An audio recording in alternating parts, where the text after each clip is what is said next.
to say a couple of words about the format first. So we have 4 teams, right?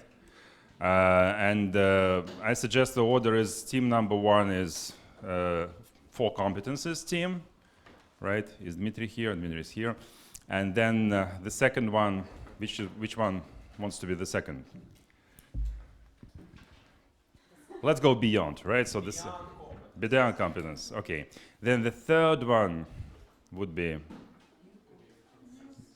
other competences or other different competences, and then the fourth one would be something no competences at all, right? So kind of doing something outside of competences framework. Okay, so we have please keep the time frame towards around 10 minutes for a presentation. The whole team comes here, the team, someone presents, and then the whole team is part of the discussion. What else? I think that's about it, right? And then we'll have a second tact, as we call it. All right, so Valeria, please. So, hello everybody. I'm very delighted to see all of you. Can I start with a personal story? Yes? Okay, on the way to the forum, I got a call from Andrei who asked me to help to announce all the participants. And I could not say no. Challenge accepted. And then I just started thinking about that everyday life offers us different situations, a kind of a test to check if we have or don't have any skills or competences, right? So that's why we are all involved in all this process of lifelong learning and observe and see if we gain or we should polish or refine our skills and competences.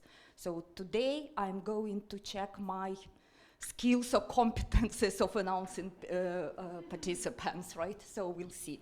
Okay, so let's get started. And the first group on the stage. Mm-hmm.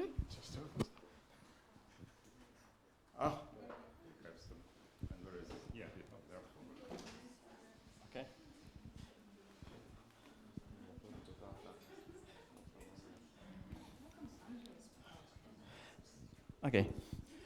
Good morning, dear colleagues. I don't have any slides because I have no any devices for making presentation. So I'd like to start with expression of my sincere gratitude to my colleagues from Group 1. Yesterday evening we had a sparking and vigorous debates about the nature, benefits and weaknesses of competency approach. And I should inform you that that no animal is harmed in the process. Our slogan is competence is a key to education. First of all, competencies, this is not a rigid set of passively acquired knowledge, but thoughtful capabilities implemented in practical activities. And you can change the way you work depending on context because you acquired understanding of it. Our main thesis is follow. Competency language is the universal language. We don't need any other concepts on languages in education on the conceptual level. We can use it for different purposes, to formulate educational goals, to create assessment tools, to describe roles and place of a specific courses within the program, and so on. This language of competence is very rich. Competency has a structure. Model of competency looks like that.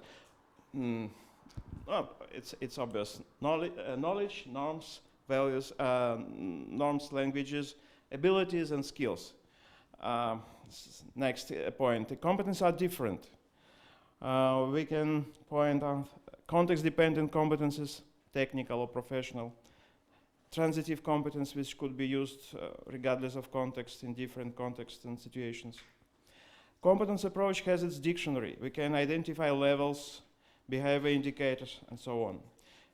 Any other clear or vague concepts which we use in pedagogical profession can be articulated in a competency languages. For example, values. How can we know this person acquired those values we believe she or he should acquire? Only if values manifest itself in the form of real behavior. so we can express these values in competence language. Do we need any more broad frame of reference for this language, like ideology, for example? It depends on what we understand by this. For example, if we understand ideology as a false consciousness, so we need a critical thinking competence. If you understand ideology as a system of values required for action to rationalize your relationship with values, make your value system coherent and act upon it, well, we use a competence language. Culture capital, you mentioned yesterday. We don't know exactly what is culture capital. Accumulated experience, lessons learned, wisdom gained, or collection of diplomas and certificates. And what is a currency and exchange rate.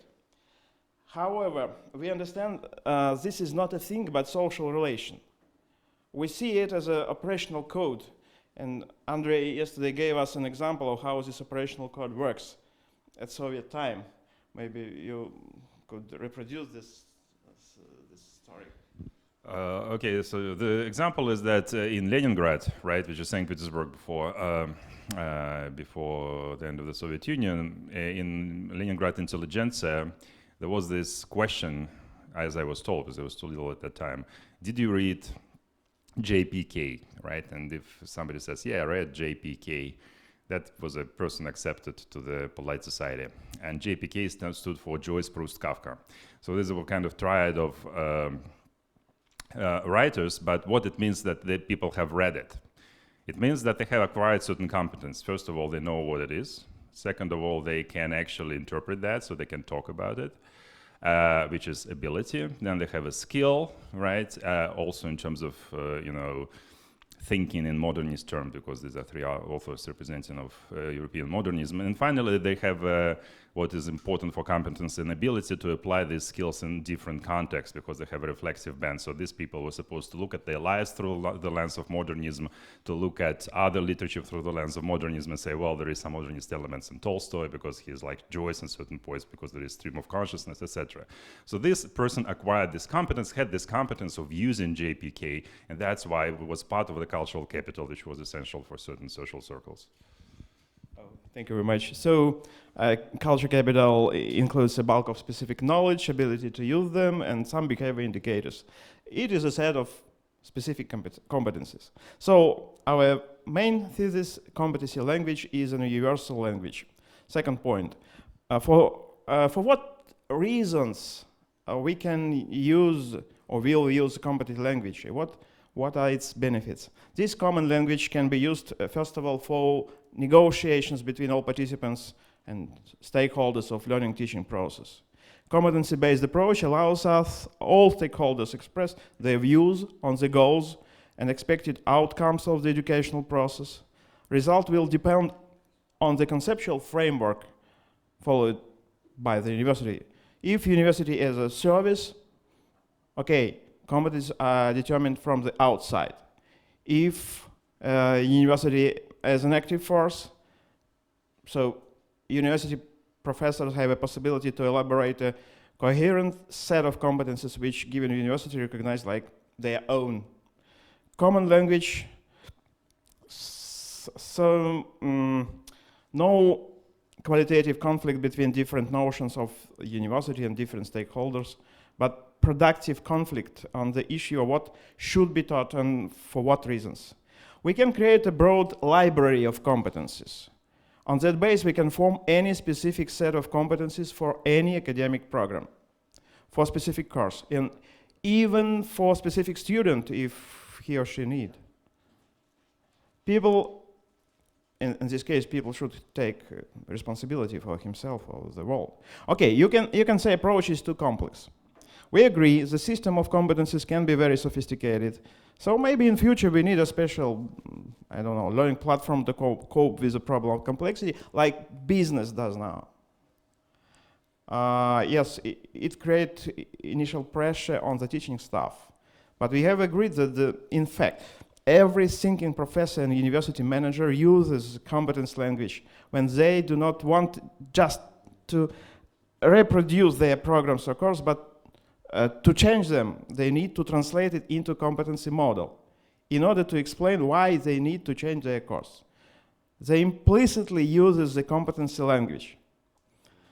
And we discussed an example from university management history. We mentioned Harvard, no, not Harvard, Yale president Hutchins. Yeah, I think it was Chicago, it was Columbia. Okay. I didn't find that quote, Andrew. So our third point and final point. You all speak in prose all your lives. This is not difficult. So please use this language explicitly. That's it. Thank you very much. Okay, thank you very much for inspiring us to use a common language. And do you have any questions or comments? Mhm. So you introduce a very teleological model, which presupposes that there is a certain list of competences, and there are expected competences, and they have a structure, and everything is pretty much predetermined. So what about unexpected competences? How do you even recognize them if you've never seen anything like that before, if you didn't count on that, if you didn't plan for that? For instance, Jared Krosochka, one of the most famous illustrators for children's books, would draw all the time during his classes. And one of the teachers said, well, that's really nice drawing. You're talented. And you should draw more, just not in my class. But still, he developed that competency, and the teacher supported it in a way. But if you over-focus on predetermined competences, you wouldn't even notice that something was going on. If I understand correctly, first of all, you use a competency language in this case. We can say about expected competencies and unexpected competencies. So we have a language. It's just a tool.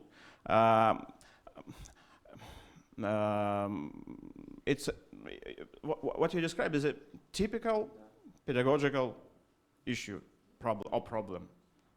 What we should do in this case. So if we have a language, if we have a kind of technology, so we can find a solution. So I don't know, maybe my colleagues. You see, actually we discussed that yesterday, that what's the advantage of having a common language to describe everything? It means that there are no qualitative kind of contradictions. Because if you say that, well, you know, business wants our students to acquire competences, but we as the bearers of certain culture want to acquire them culture instead, to acquire some kind of, I don't know, ideology or acquire cultural capital, and that's different from competences. It's difficult to have a common language, right? Because, I mean, these stakeholders want one thing and the other stakeholders want different thing, and they can only fight with each other.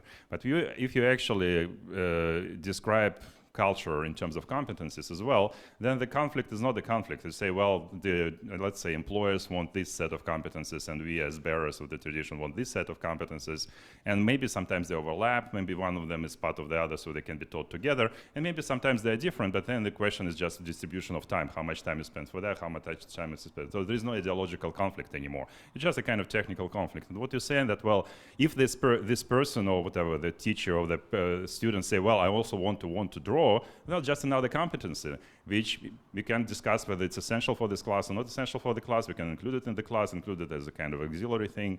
It's easy. If that student said, well, instead of doing your class, I want to also become a cultured man, and that's why I'm drawing, then there is no possibility for any kind of dialogue. So what we're arguing for is that everything should be described in terms of competencies in order for people to be able to talk to each other. Yeah, but that sounds like a very complex system of lies, because no one really knows what competences are needed, and no one is really sure that some competences have been developed. So you are lying saying, I have a certain competency, and your employer or other stakeholders lie when they say, we want a certain list of competences, because in reality they might want something else. But they're reduced to this language, which is over-structured and over-determined. Okay, that's another thing which actually we discussed, if I may. So look, it's true that most professors teach without thinking about this complex system of competences implied, right? And if they started to think about that, that would become too complex, which actually Dmitry mentioned. But so they just reproduce the tradition, right? Somebody taught yesterday, right? You were taught in this way by their professors, and they just reproduce the same teaching, and that's okay, right? You're kind of artisan. I mean, if you drive a car, you don't have to know exactly how it's function. But if you want to improve the car, if you want to improve your course, if you want to improve this or change this course so that drawing comes into play, you have to formulate it in terms of competences. So whenever you just reproduce a tradition, you can do it subconsciously in a sense. But if you want to change something, you have to say, well, but there is a problem with my students. Something doesn't work. For example, the student wants to draw, or the students cannot do something after my class, which you're supposed to be able to do. And then you actually describe part of your course, for example, in terms of competency model, think that, well, these competencies are lacking, and change something, right? So if you don't want to do anything, well, you don't have to think in terms of competencies, right? But if you want to do something like change the course, you necessarily introduce the language of competences, at least to that part of the course that you want to change. So it seems that your approach here is driven by the phobia of miscommunication. There is this deep-seated anxiety for linguistic difference. My fundamental problem with that is that only when you understand that in the difference between languages lies the case for interpretation, and therefore a case for not just taking things on face value. I mean, you're actually undermining interpretation, and the very task of humanities, the most fundamental, the most basic, the absolute bare minimum task of critical humanities is to acknowledge that there will be linguistic difference, that there will be a requirement of interpretation. The moment you try and flatten it all out and build this model of competencies, yes, you're all speaking one language, but it is by no means a language that we need. I think this is a... Okay, do you want to answer that? Okay. Okay, probably we're not afraid of some linguistic aspects. We're afraid that there is learning process without the understanding what we're going to. So we are afraid of this kind of misunderstanding that's not about the linguistic aspect at all. So this is a universal, absolutely universal language for us, but we don't put some concepts in that. We don't just predetermine some set of skills or abilities or knowledge. This is only the language that helps to provide some learning with understanding what we're going to. Yeah, I mean, this is a strange comparison. I mean, of course, there should be some differences, and there are lots of differences among people who would think in terms of competences. They have something to discuss, they have different concepts, different ideas, etc. But if one person speaks Chinese and the other person speaks English, there is no communication. It's not the purpose of the humanities to allow a Chinese speak to an English-speaking person within the same language, because there is it's a meaningless conversation, right? So there are limits to how different the languages can be. And our argument is the language of competence and the language of values, for example, if they are not kind of described in terms of competences. It's like Chinese and English. These people will never understand each other, will just fight to death, and nothing interesting is going to happen. No way is concrete in this case. I think you've reduced it to a strawman thesis, so it helps your case. But no, I don't think I am convinced by that, because I'm definitely not talking about linguistic difference of that kind. I mean, obviously, we're speaking more or less the same language, but still, this idea of flattening it out and trying, and the basic point being that, I mean, what is exactly wrong with allowing yourself to be misunderstood? I mean, misunderstood not in the sense that you simply cannot understand the other person, in the sense of Chinese and English, which I think is a bad comparison here, but in the sense of understanding that there will be interpretative miscommunication, that you will be misunderstood by your adversary, and you will be able to then come back to it. So the problem is not just that there is miscommunication. It is that the moment you create an economy of competencies, it is also an economy of scale. You will not only flatten it out, but you'll keep building on it vertically, and then generate speed and scale and capital. This goes completely against the idea of of sharing a plank with someone where you speak different languages, but you want to also misunderstand and understand and come back and actually have a real dialogue instead of a false dialogue. It seems to me a misunderstanding is a very typical situation in a common communication. What we are talking about not common communication, but about educational process. How can we formulate goals, targets, outcomes? That's the very limited space for this language. We don't mean any broad situation. Yeah, we don't argue against people who kind of have different vision of education. That's fine, it's very good, because there's so visions should clash. But we kind of against the obscurantist language that this different vision of education is sometimes put into, right? That instead of saying, well, we say, well, what do you want to teach the students? We use somebody uses some kind of vague metaphors, speaking about, well, I want to develop a human spirit in that person. And I say, but can you kind of explain what you mean by that? I say, no, my language is that I speak in these lofty metaphors. And then there is nothing you can actually do in the classroom or do in a kind of in the curriculum. We actually read Hutchins yesterday, who is in this famous essay, Great Conversation. If you look at what and this is kind of a Bible of liberal arts education, right? Great books, I think, in the sense that John wants them to read, not as they are read now. He speaks in terms of competences. He doesn't use the term, but he speaks about kind of palpable learning outcomes, what people should be able to do in what context after they've read great books, etc., etc. So the person who reformed the education is kind of more humanitarian. Will use the notion of not the notion, but the language of competences in a sense, without the term itself. And people who now want to drive university more towards this kind of practical thing use the word the competences. So I don't think we should kind of abandon the language of competences. We just should argue for different competences, which are probably more important or just as important as the competency of knowing how to do teamwork somewhere, right? But it's still competency, not obscurantist language, which we cannot translate at all. Can I answer that? What appears like obscurantism, I think, is the difference between the context of values in which you conceive of competencies. And you described values as competencies because they result in behavior, but I would say that values are what lead you to formulate certain goals that you then have to develop the competencies to reach.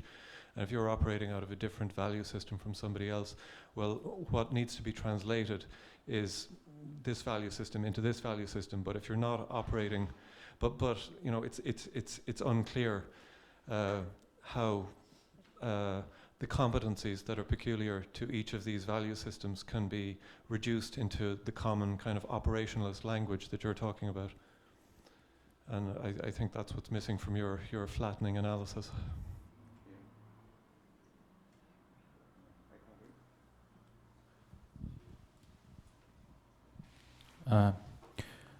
So I would like to clarify. It seems that you're changing a little bit your main thesis during this discussion.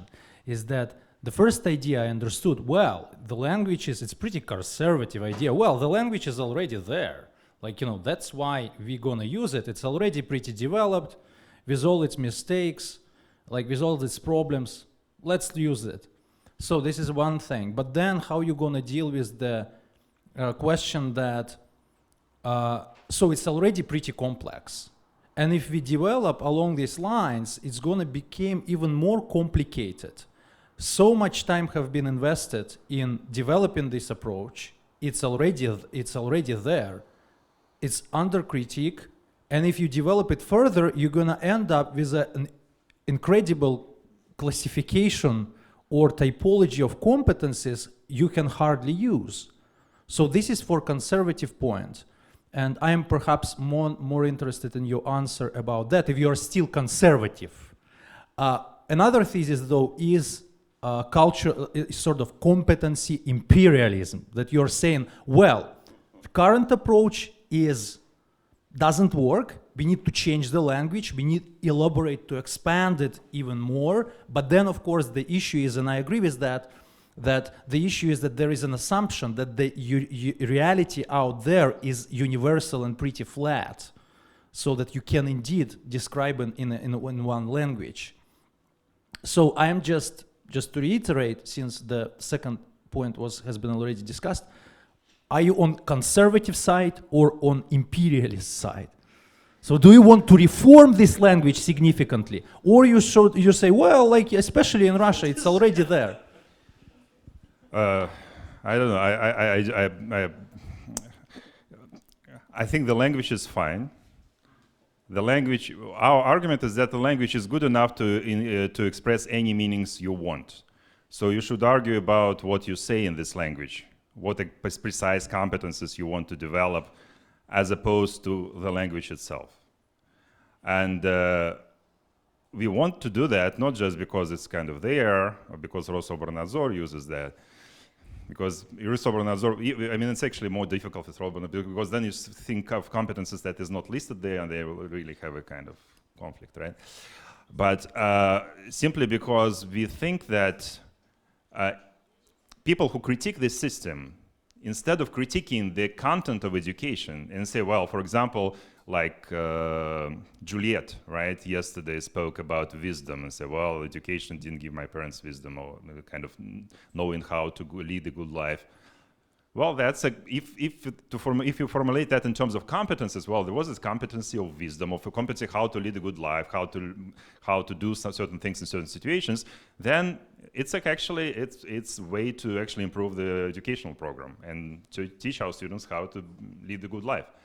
But if you say that no, this is actually because we cannot use the word competency and use this language, and let's just speak about other terms in other notions, then it's not going to help us improve the educational system. So we think it's actually effective, because we and I think for us the Hutchins example proves that no matter what your ideas about education are, whether you are a humanist or a utilitarian, you're about like a workspace or about educating a better human, whenever you actually want to change something in the educational process, you actually use the word of language of competences, because that's a language that allows you to actually set the goals and change the curriculum. Everything else just allows you to kind of resist any kind of change and say, well, my course might not be good in terms of competences, but it's a great cultural development course. And I'm not resist to develop this culture in any kind of technical terms. And that's why nobody can criticize my course, because it develops something which is impalpable to you guys. And I'm not going to change it either, because I think it's already great. But I think we are not satisfied with the language of competences. We are not unsatisfied with the education that's going on, right? We all discussed education the last analysis. In order to improve that, I think language of competence is the most useful. That's a beautiful, pure language of competences. And when I think about it, I think about something like analytical language of John Wilkins or Isaac Newton. It's a brilliant, very logic language. They have only one small problem: nobody speaks it. Nobody but four. I'm pretty sure that you are not. It's not your native language. You are competency immigrants here, but you pretend to be, to know this knowledge. My question is, how other people? It's pragmatics. Every time when we deal with some structuralist approach, the pragmatics is a good point to start. How students can acquire this competency language, or they will be blind. They will not know the language, but just do something like in Chinese room, this beautiful abstraction.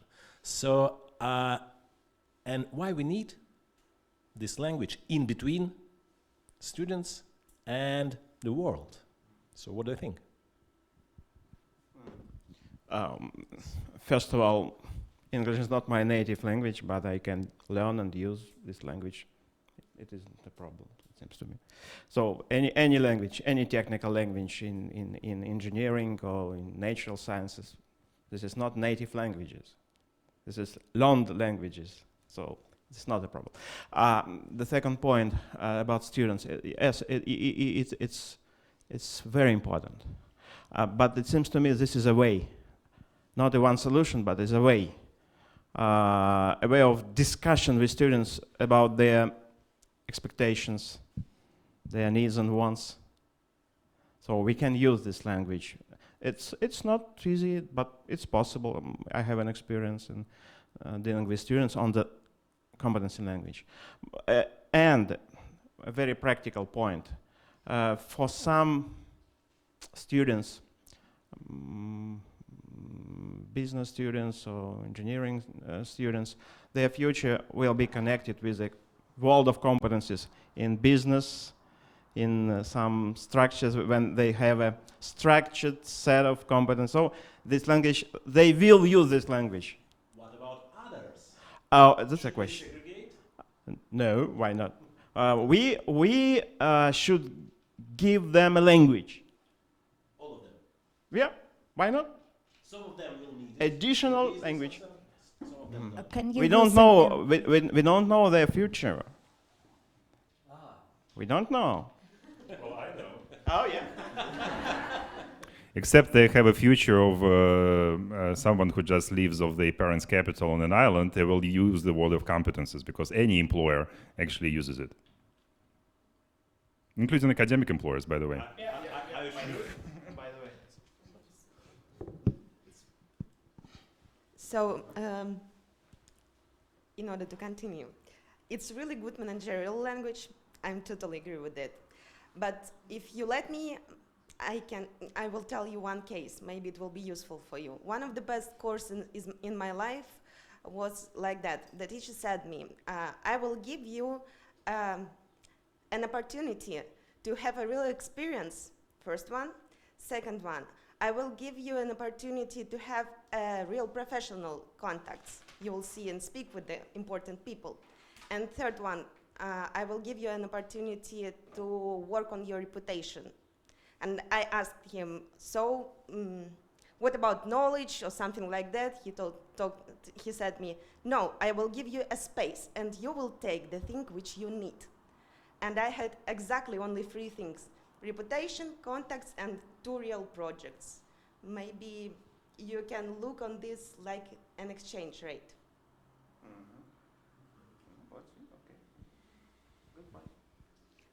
Any other questions or comments? Daskin, would you like? I did, but I don't think it's. I just was a clarifying question. So this is essentially an engineering approach to education, but you would. It's not the end of education, but it's a tool for doing it better. Like centimeters are not the end of measurement or of assessment of something real. Except that centimeters just measures length, and as opposed to scales that measure weight, and competences seems to be a more universal measurement of pretty much everything that you can get from education. Right. So then I want then the more aggressive follow-up is, are people an engineering problem? If you want to educate people, they are an engineering problem. Well, there is another question or comment. Education, engineering problem, right? Because because engineering might have some kind of wrong connotations for some people. Engineering is you want to make some change in the world. That's engineering approach, as opposed to scholarly approach when you just want to know something, right? So if you want to change your students, you have to use the language of competences. If you don't want to change them, you don't need to. So, assuming education is part of some bigger civilizational project, what is the telos of this kind of competency-based education for you guys? All right, we had some discussion about this, and that actually relates to a previous question. So it's true that it's difficult to describe things like the purpose of life, right, or things like that in terms of competences. But then it's very difficult to really do something with this in terms of in education in the university with students. What you can teach students to do, if you can teach them to actually be aware of their values, whatever they have them, maybe to be able to analyze the contradictions between the values that they probably have, understand that they use certain conscious or not so conscious criteria when they apply with these values opposed to other values when they contradict.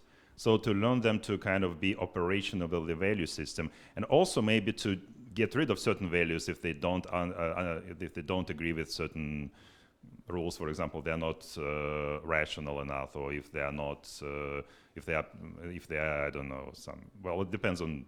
Anyway, so we cannot teach students the meaning of life, but we can teach them to think about the meaning of life in a productive manner. And thinking about the meaning of life is a competency that can be taught. So you want to, the telos that I'm extrapolating from that is you want to turn society into something completely rational, where everything unconscious has been made conscious, and no, not necessarily. I mean, it depends. It's one of these fundamental values that's there, right? I mean, it's not for it. I mean, university exists as a certain mission, and if you understand mission as this kind of rationality enlightenment project, it's one mission, right? If it's different project, which is kind of more traditional, for example, okay, it can be a different project. What we cannot teach our students is to be aware of that. And important thing for students is to, for example, distinguish between rational and mystical, right?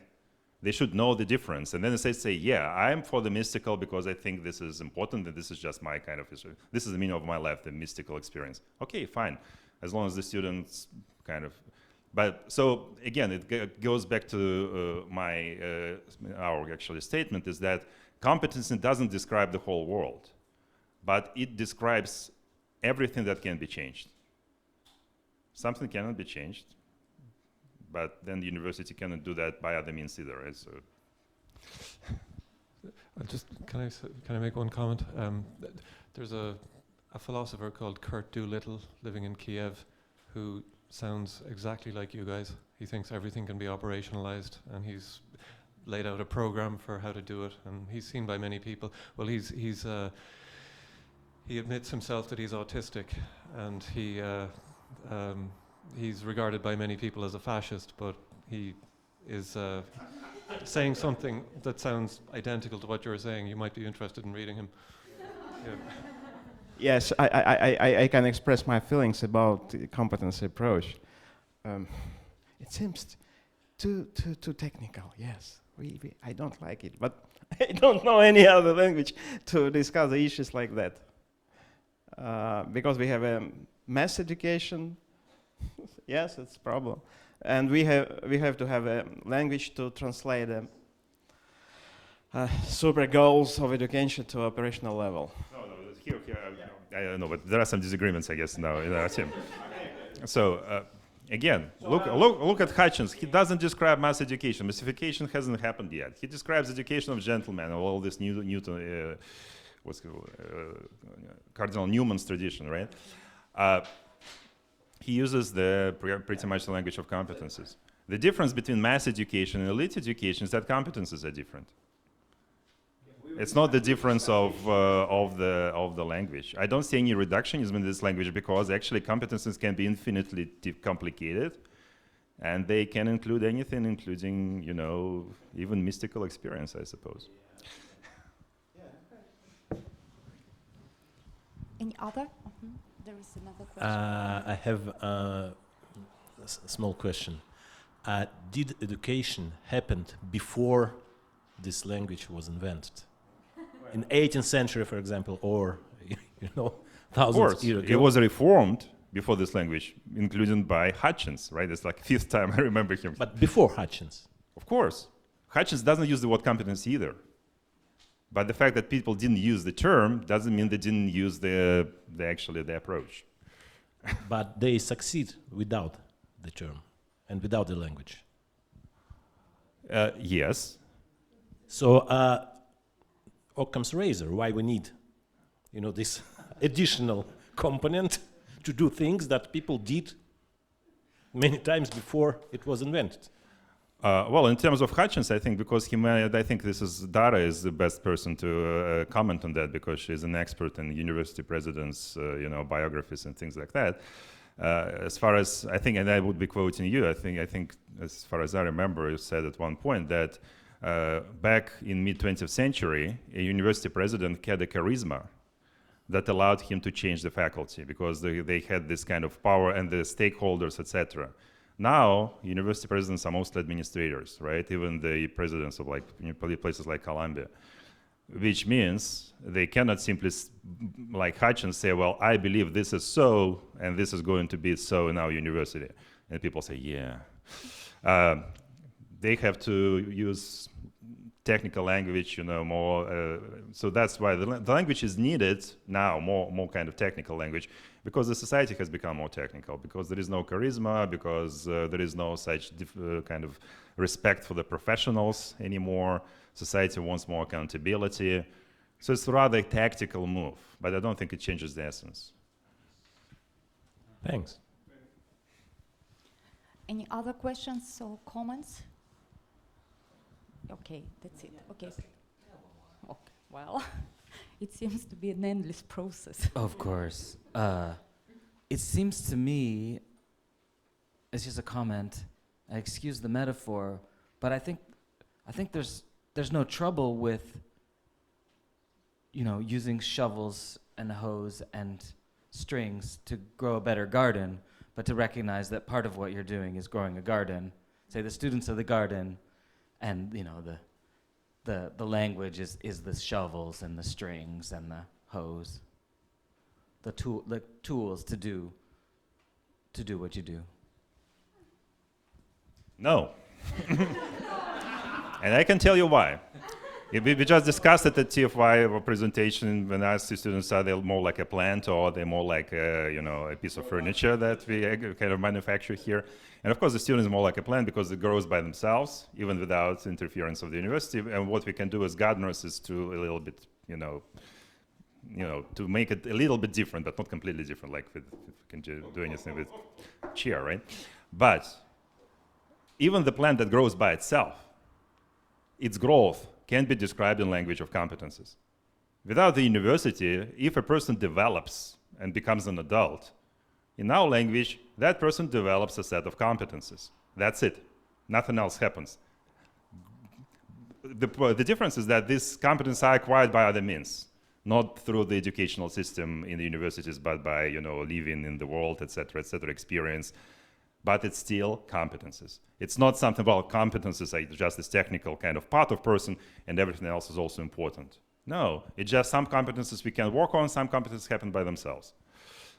Is it the final word in value and meaning of the persons or the institution? Well, I suggest we actually listen to other presentations and probably will tell us there is some other word. So far we don't see it, right? Okay. Yeah, I wanted to ask maybe one question. What is not a competence? Because we have, this is an academic event sort of, and any theory should be falsifiable. What is not a competence? Maybe you should think of it now, since you become totally imperialist, maybe. Like, for next iteration, to think where is the boundary of not competences. Something that, we will think about it. I think we'll have a second presentation today, which we'll hope it is with some slides and it will be more clear. But I think my intuition is that something that resists being analyzed is not a competency. Like when you say, well, culture. If you say, well, culture, and you cannot really, it's just culture, spirit. If if it resists any kind of analytical structuring that can be implemented in the curriculum, that's not a competency. But then our argument is that it's not taught. You cannot teach it. It's not a notion that is operational in the curriculum, right? Okay. Yeah. No, that's no, the first approach. just probably have to think about it more. Always here, the question is always why non-analyzable, for moral reasons or for substantive reasons. It's it's not an easy question to solve. Yes. Okay. Well, you provided some food for thoughts, I suppose, and they will be able to discuss more things in the afternoon. Okay. So thank you very much. Well, it's time for the second group. Oh, wait. I think that it depends what Andrei meant beyond Because we are beyond it, it's for reform or for against? Because we are against, like, you know. So. Let's use you anyway, so go ahead. You think? Two second groups. We have, it doesn't matter. But there are 4 groups altogether, right? Because I'm against. We're the group who signed up to the second board. The second board, yeah. And this is their group. We don't have, we don't Okay. we don't think that competencies are a problem. Right, They're just not a final word. we're competency plus. Yeah, that's the beyond. That's beyond, okay. Okay. I emailed some slides to the same one as yesterday. That one. Should I email it to a different address? Okay. Linguistics of concepts are like the aesthetics of the road. That concepts like competencies or the relation actually are like conceptually and create our linguistic space. Abramov at utmn.ru. Okay. Just getting our slides. We're waiting for a slide.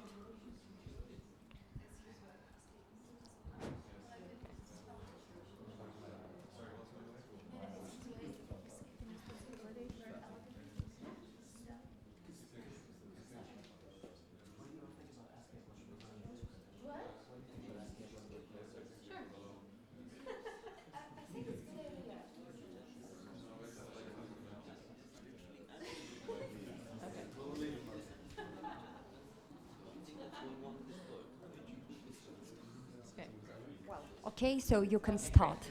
Okay, great. Is this on? Okay, yes.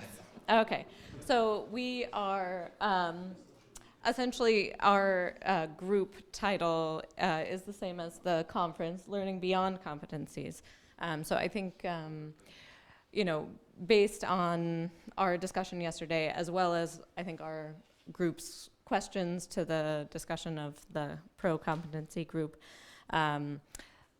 is that our position is that competencies are fine and good and necessary building blocks for the educational project, but there is something else, and that we have some ideas of what that something else may be, and we are hoping to discuss what some of those ideas are.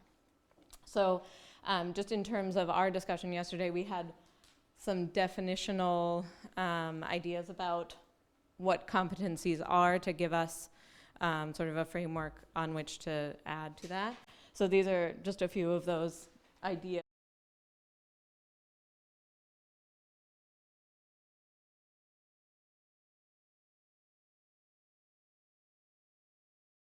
And so those to us are the foundation and a necessary language to use for the educational project, but that there is an unknown, there is an unnameable, there is a piece of the world that is not well described by competencies, and that using the language of competencies distorts the world of knowledge, and that this knowledge terrain, this, you know, whatever other words to describe the unknown is reduced by this language. If you only use it. Correct.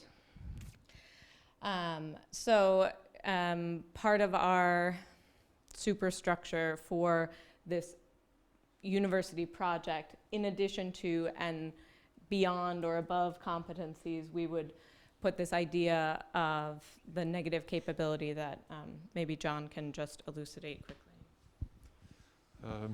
So as I explained yesterday, negative capability was defined by John Keats as the ability to be in a state of uncertainty amid contradictory ideas and still function. And is it a competency?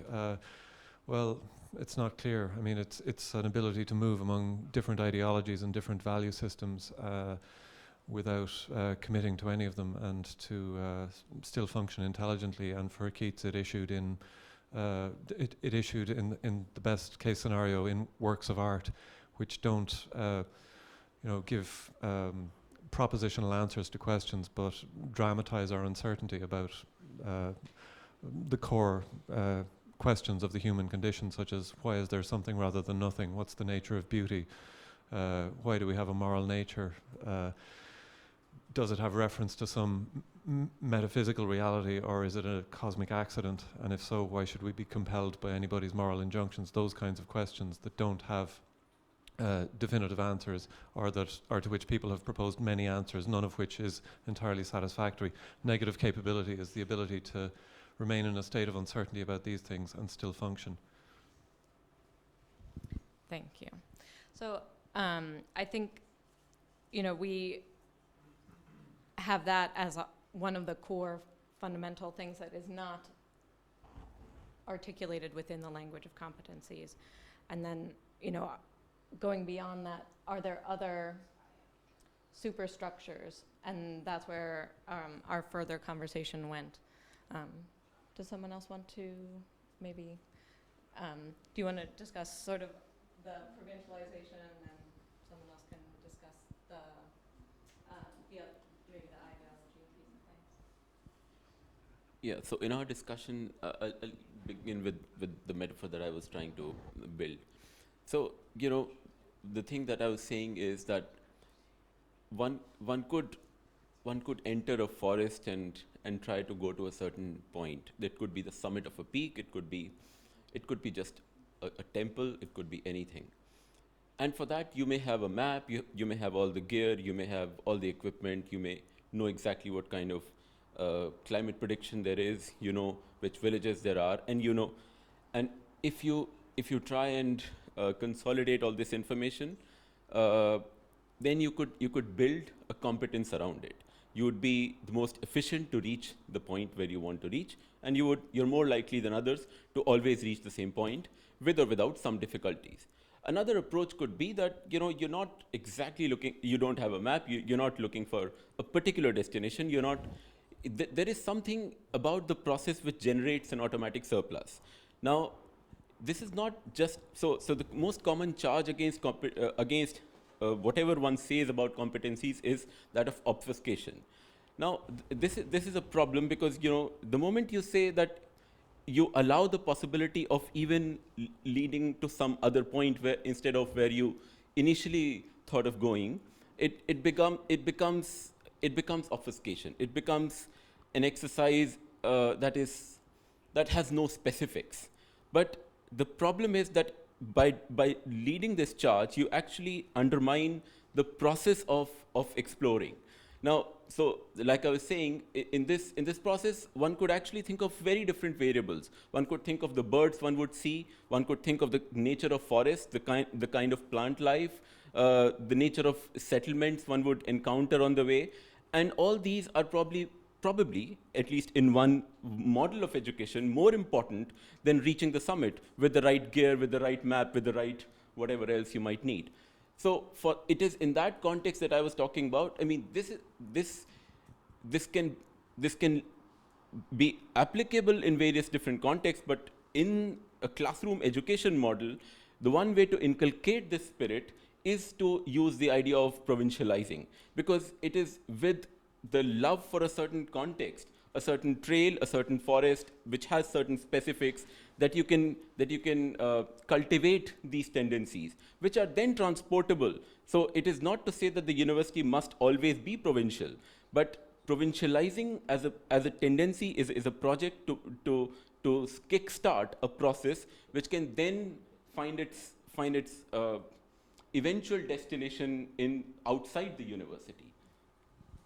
Perfect. Thank you so much.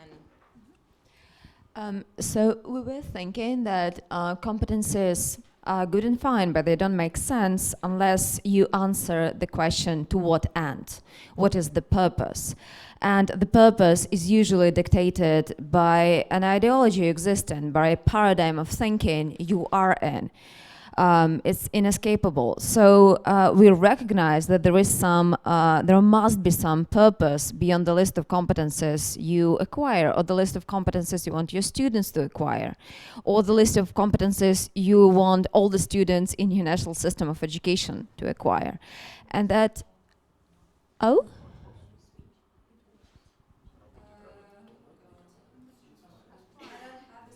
I'm sorry. There's no switch. Ooh. Okay, what about now? Yes. Do you want to introduce the question? Yeah. So basically, we, arrived at yes, competencies are good and real world necessary, but that there are these superstructures that are necessary to build on them. I think, there are lots of examples that could bring this out, and I think several of them already have been mentioned. Just for me, from a medical standpoint, Juliet, you told your story yesterday, and thank you for sharing about your parents, about how they acquired all this knowledge, wisdom, lived their lives in this way that was loving of knowledge, but that it didn't, in your description, lead them to a healthy lifestyle. Now, I would say from a medical perspective, whether or not their lifestyle, and I don't know the details, what contributed to their developing a diagnosis of cancer, unknown. We can teach health literacy. We can teach all the competencies that might go into a healthy lifestyle or leading the best life. But the unknowns, so many unknowns about a potential diagnosis of cancer when you develop it, what genetic factors are involved, any factors that are involved, and how you deal with that both from a medical perspective and then, there's no competency in experiencing that. And I think that our general discussion was that competencies are a necessary language, but that there's so much more, and competencies flatten the world. Is there anything else anyone wants to add? And the question we have for the next stage of our work, and maybe for you now, if there is something beyond, say, purpose, ideology, or axiology, can there be a normative ideology or axiology for every organization that wants to call itself a university today? So say, are there some invariants which should be there, should be present? And we had certain options. For example, agency. Every university in its purpose, in its ideology, should have the idea that everybody should become themselves, that they should think for themselves, that they should have agency. Or the idea of provincialization is another candidate. But we do not have a determined list for the moment, and we're still in the process of thinking whether it ought to be introduced in the first place.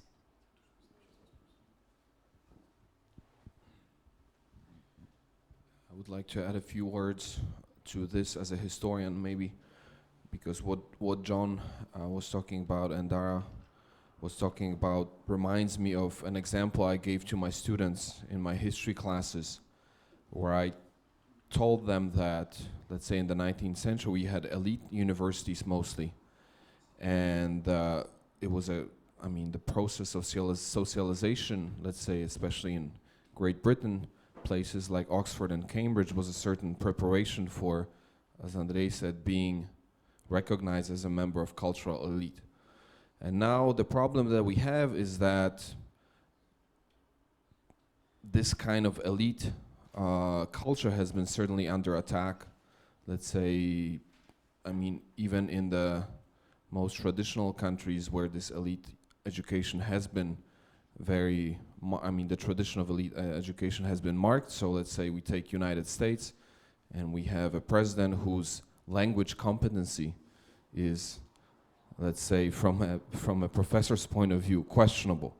So now we have a kind of a paradigm shift problem where, this traditional competency understood as ability to express yourself, let's say in America they have this exam called GRE, Graduate Record Examination, where they have a lot of long Latin words, and if you master these long Latin words that no one uses, you're recognized as a member of cultural elite. Now, if you use these words in public, you're kind of under attack as a member of, you know, a liberal elite of a country that no one really needs. And so we have this paradigm shift where, as a historian, I see that, you know, now we are not sure what the next generation of cultural elite is going to be. So I guess one thing we are doing at SAS is kind of preparing students for this rapid pace of change and uncertainty in the future. But can this skill of, like, as John said, negative capability, can it be couched in the language of competency? I don't know. It's more of a life experience that they get that stays with them, but it's just hard to describe it in precise terms. Well, have you finished? Yeah? Okay, thank you very much. Well, questions and comments? Andrei. Well, I have one question which we all have. Can you tell us more about provincialization? Because it wasn't quite clear what you meant. And the second is following up on Tom's point. So is it that you need this language of negative capability, or, you know, because the problem is that something that was previously understood as a set of competences. What is cultural elite? A cultural elite is a person who has read these books, knows this, you know, knows how to do this, is no longer stable. So that's why you cannot formulate them, kind of dissect them into a set of competences, but instead have to use vague terms because nobody knows what it is. Okay, I can start with the second one. What I meant is precisely, as you put it very well, we don't know. So when our students, when they turn 40, what kind of dominant narrative will they need to be well versed in to kind of, you know, to pass for not only cultural elite, but let's say, Dara yesterday was talking about ideologies. So in Soviet times, it was kind of clear, you know, when you're 40 and you go to a Politburo meeting, you have to know a certain language of whatever material. Bolshevik speak, right? Then it kind of got softer and a little bit. Also Joyce, Proust, and Kafka, don't forget about that. Right, in certain circles. But now, you know, as I tell my students, sometimes I come to the school and, you know, because there's this general expectation of SAS professors to be innovative and cool, sometimes I wear clothes to school that in a 19th century Victorian kind of university setting would, even in most other universities today, would immediately, well, maybe I would not be fired, but certainly I would be called by the management to ask, why are you wearing these clothes? You know, a professor should not, this is not a cultural kind of trend we want our students to think as, you know, as respectable and so on and so forth. Now, things change so quickly in terms of these cultural norms and so on and so forth that there is no style or whatever, style of speech, for example, that they should aspire to. So as a historian, I say that now the pace of change is so quick that we can't predict what our students should be like, not just in terms of clothing, of course, but in terms of, let's say, the ideology they subscribe to, or any other kind of markers or virtue signals, I guess. They should kind of present themselves in a certain way to increase their chances of success in life, understood as climbing the social ladder. I also want to point out that I don't think any of our discussion was about cultural success for students as the endpoint, or you know, this climbing a social ladder as being a marker of success for a university graduate. So, I mean, I wouldn't put that in a category of, you know, what our university superstructure is attaining towards. Yeah, I would elaborate on the idea of provincializing. So in a sense, what I was trying to say is this, that, you know, if the purpose of classroom education is to cultivate a love for knowledge, you have to build the pursuit of the unknown as the primary activity. Now, of course, then I mean, the kind of discussion we are trying to project allows itself to absorb the charge of obfuscation. So what are the specifics? So in that sense, one of the specifics as the kernel of building the pursuit of the unknown, in my thesis at least, which I mean, has found some agreement with my group mates, is the idea of provincializing, in the sense that you are engaging with a confined word that is your own word. An engagement with this at the primary level is where the intersecting variables which you interact with, through which you build your pursuit of knowledge, is one of the foremost activities, which can then find its universal statement.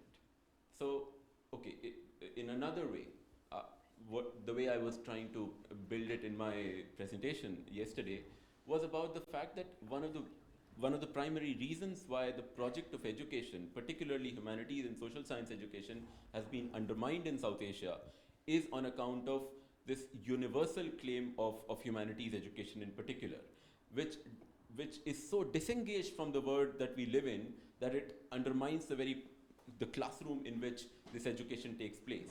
And to that extent, the idea of provincializing is also a challenge to that universal idea. Without, I mean, I'm personally not against the idea of universal values. I mean, of course, we all are, and that is why I'm sitting here and we are talking about this. But there is also a historical process through which that idea has been relayed. And there are serious problems with that idea in the way at least it has developed in a certain part of the world. And it's in that context also that I came up with the idea of provincializing the university, as in locating it in its own province,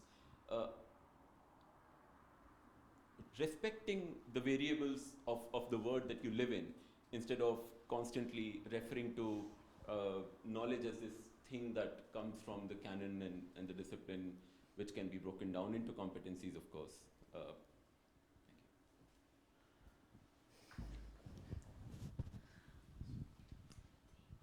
would just add on the question of negative capability that this concept, that Keats came up with this concept as part of a counter-enlightenment project as a reaction to people who thought that everything could be known.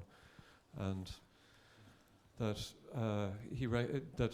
it's part of a recognition that we operate in a state of fundamental nescience about the deepest questions that concern us as human beings, like why we're here in the first place, and whether we have a higher destiny than getting and spending. And he thought, like a lot of other people, that you have to approach these questions circumspectly, and when you do this successfully, the product is something that's aesthetically pleasing, but that you can't account for in terms of the physical or operational elements that went to make it up. Any other questions? I wanted to ask more about provincialization, because it still seems a little bit undefined, because sometimes you talk about provincializing, grounding the education in person's immediate experiences in his life. Then the question is, why to call this provincialization and not maybe cast it in a competence language, because mostly behind the competences, the idea is that you need to apply knowledge for your own life, right? If, on the other hand, you're talking about some geographical provincialization, then the question is, how do you define the unit? Because most of the units are sort of imposed on us, right? If you center education around individual, then why it should be national? Why it should be cultural, quote unquote? Where to set the boundary, and who is there to set the boundary?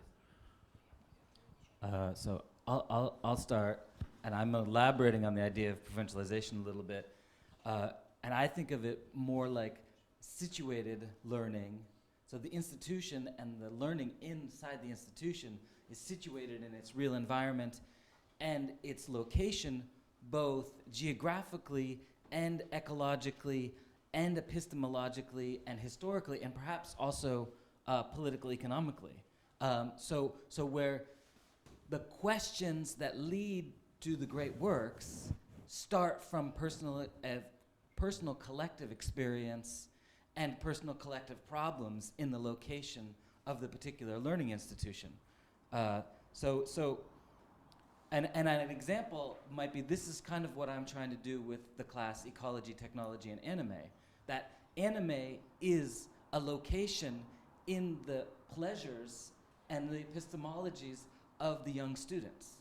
And then I try to use our shared location in this popular media as a way to reach bigger global questions of ecology and technology. Or another way to put it is, all of the interesting problems of the human and of technology and ecology, the global, is located and enacted in the local, right? Like, this chair is an amazing history, this chair in this room is an amazing history of European design, of disciplinary practices, but sometimes it's easier to start with the room that you're in, the chair there, rather than to start talking about Aristotle and then talk about how that leads to idealized, Swedish response to Baroque designs of Central Europe in the, 1920s, right?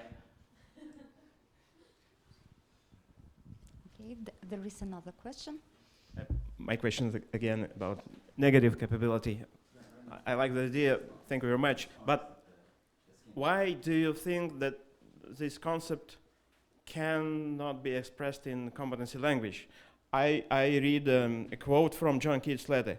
So, I mean negative capability, that is, when a man is capable of being in uncertainties, mysteries, doubts. It sounds very similar to any set of manager's competence, to cope with uncertainties. Because I'd like to try, and then you'll elaborate with the analogy of kids. If I understand correctly, negative capability is being both capable and incapable in the same time and being okay with it. That's the answer. Yeah. Well, that's my answer, and now the elaboration. yeah, I do think it's a moot question whether negative capability is a competence, but when we talk about competences, we talk about competence to do something very specific, and negative capability is competence that involves achieving something that you're not quite sure what it will be as you're involved in it. So That's exactly the same as coping with uncertainties. Yeah, Any business school try to teach. I agree. Yeah. This competence. Yeah. Because, well, if you cope with uncertainty, then you become certain. You create that space of certainty that you can operate in. But negative capability is not coping with uncertainty. It's just being okay with it. Okay, I'm not sure because what I read now, that's slightly different. Okay, I should think. So another way that some anthropologists express it, when they reach an incommensurable difference between their home culture and knowledge system and that which they're learning with, whoever they're visiting. And it might even be a subculture within their own culture, but they encounter an incommensurable difference. But instead of explaining one or the other in terms of one or the other, or doing both, they actually linger pleasurably in the equivocation of incommensurability. Well, any other questions? Okay, it may be too big of a question, I don't know, but at this point, since the word itself, competence, suggests me that is competence to do something or to a goal. So what is, in your opinion, the goal of, if there is any, goal of education?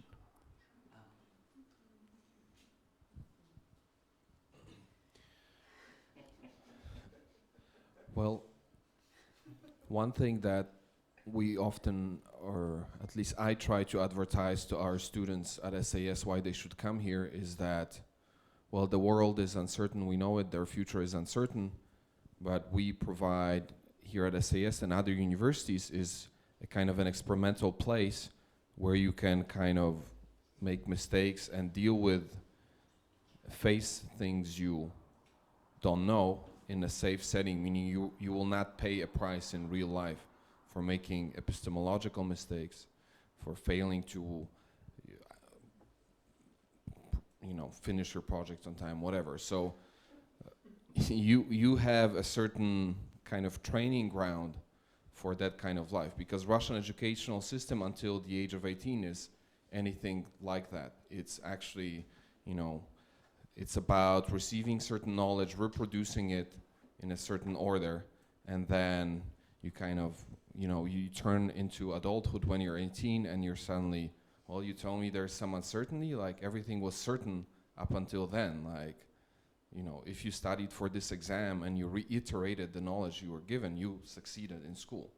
And suddenly, like, someone tells you, like, well, maybe there will be, like, no job for you, or no place where you will apply this knowledge, or actually this knowledge was true 50 years ago, but not now. So maybe the role of a university is kind of soften this transition. So we talked about epistemological humility last year.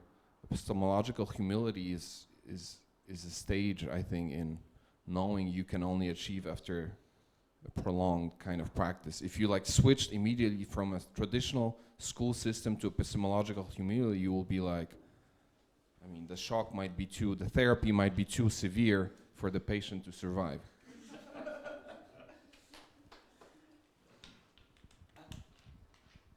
Pete, I wondered if you might speak to the point of learning beyond just like shoes and socks and food. Well, yeah, no, I could offer the historical view that universities began as, with a very strange goal, a goal that was, on the one hand, extremely clear, and on the other hand, extremely unknowable, which was the pursuit of God. And, that was the idea. And it was, you will become competent in all the liberal arts, geometry, arithmetic, astronomy, music, and the other three. And then you will build to theology, which is the highest of all the arts. So your competency was building towards that. So that's an interesting thing about the medieval university, is it was building, competency was recognized in these things, was recognized as simply a foundation to the real questions. And then, it was the paradox. Well, you're pursuing God, but how do you do it? He's unknowable. And so you end up a lifelong process of studying, meditating on scripture, and never getting anywhere that's defined and definite. And, like Thomas Aquinas saying, I wrote 1,000,000 words in my life, but I want to throw them all away. It's like straw, because he realized, when he hit his head at Christmas in 1274, that it was all worthless, because he recognized that the point of what he was striving towards could never be achieved through the systematic learning that he'd been doing. So I don't know, that was one point.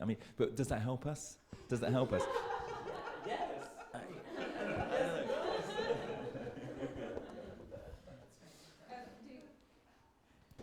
Can I just add something to that?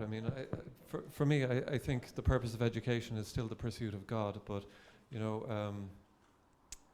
in a specific classroom, depending on what I'm teaching people, I might have different proximate goals, but I would say that one of the chief goals that I have as a teacher of the humanities is to help students discover what their values are, rather than to teach them a set of values that I bring to the class with me, and that people's values change through life very often, and I think we as a civilization possibly have values that evolve as time goes on, and so we might be still unconscious of what the ultimate goal of all this is, but it might be in the process of emerging partly through the things that we do in the classroom. And I think one of the best ways to be open to that possibility is through the exercise of what I've called negative capability. May I ask you? Yeah. If I got you right, your idea is that the competency model is not a very good thing, as it's too flat, too utilitarian to explain so many unknown things in our big and beautiful world. Yeah. But let's get back to the classroom. So you all are professors, just Imagine that, I don't know, half of semester is left, and 1/3 or half of your students are not very successful with your tasks, with your essays. So what are you going to tell them? Are you sure that you won't use the competency language at all? Competencies, if you adopt the model of negative capability, I mean, this is something that entails certain competencies, okay, but it's not reducible to competencies. And you might model your classroom on the teaching of specific competencies that will ultimately, such as a competency in reading poetry. Okay, I just taught a course on poetry, and in the course of teaching students to be competent in the close reading of poetry, I think you have to teach them, or the end goal of that might be a kind of negative capability, an ability. One of the poets that I taught this term said that a good poem should resist the intelligence almost successfully. He wanted readers of poetry to be teetering on the brink between knowledge and not knowing what they were doing. And so I think negative capability can emerge out of competencies, but you can also, you can start big and you can start talking about negative capability, and in the process teach them competencies. This is the struggle that we always have, right? And it's always there. And I'll talk about my experience teaching history, because writing a history paper is a magical thing, where what is a good history argument? And I find this time and time again. I read the papers halfway through, and then the feedback, and then they ask, well, how can I get I was teaching in England last year. How can I get a first-class grade? And that's always the mystery. And the joke is that in Britain they put up these rubrics that make it look like it. In fact, there is a series of competencies that you can master if you. But they're things like an original argument, and of course, well, what's an original? How do you be competent? How are you competent at being original? And so what I would answer to that is competency, I find, breaks down as a language that's useful in teaching excellence in this kind of excellence. Another problem. Competency breaks down for me. If I say, because the ones who want to think of it in terms of competency will say, well, if I just read 3 more books, and if I learn to critique the arguments in these ways, and if I include 3 paragraphs that then summarize my methodology, and I want to say no. I mean, I want to say the real answer to the original argument is opening or navigate, or something more like what John said, learning to navigate fluently. Now, and there's a subtle but very important distinction between learning to navigate fluently and competently mastering. And I think that it's that. But you see, I'm breaking down because I never know how to say it. I often want to say, well, the real answer is rewind your life and go back to a point where you didn't think in these rigid terms that you could answer these questions, and then you might be open enough to see the critical problems with this argument. But of course, I can't say that in a 20-minute meeting, and I often, I don't weep, obviously, but I could do. And so for me, that's the thing. Competency, fine, but it breaks down, and I find it can distort students' perceptions of what they're doing when they're doing good learning. That. So we do believe that language competencies is fine, it's useful, it's really all right, but then there should be something beyond it for the student as well, not just for a university. A student should understand why they are acquiring a certain competency. And even though there are always kind of competencies you just acquire along the way, like a plant, when they grow, they automatically acquire something as a byproduct in a way. But also, and that is a good thing to remember, and maybe negative capability also applies to that there is a space which has no certain purpose, and that's fine. But living a purposeful life, living an examined life, when you at least look behind you and think, okay, I have those competencies, what can I do with them? What can I do for the world? What can I do for my context, my immediate context, in the spirit of provincialization?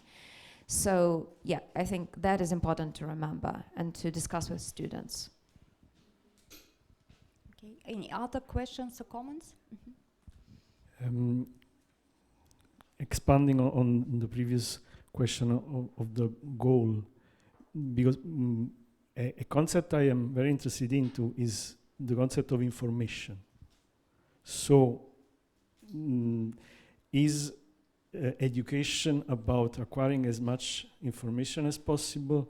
This is a rhetorical question, but I want to connect to the other discussion that was going on before about language, because when you focus on language because it is connected to the concept of information. You can turn into information something you can verbalize. So what is not information? What is not verbalizable? And is this fear, this worry about what is not verbalizable linked to the idea whether there is or there isn't a common thing we can refer to before we verbalize? I'd like to give it a go. So I think I'm speaking for all of us when I say that we don't believe it's about getting as much information as possible. It's about getting as much meaning as possible. And if that meaning presupposes that you need more information, yes. If that meaning presupposes that information should be packed into your basis for competency, then yes. But the essence is meaning, the purpose, sense, or whatever.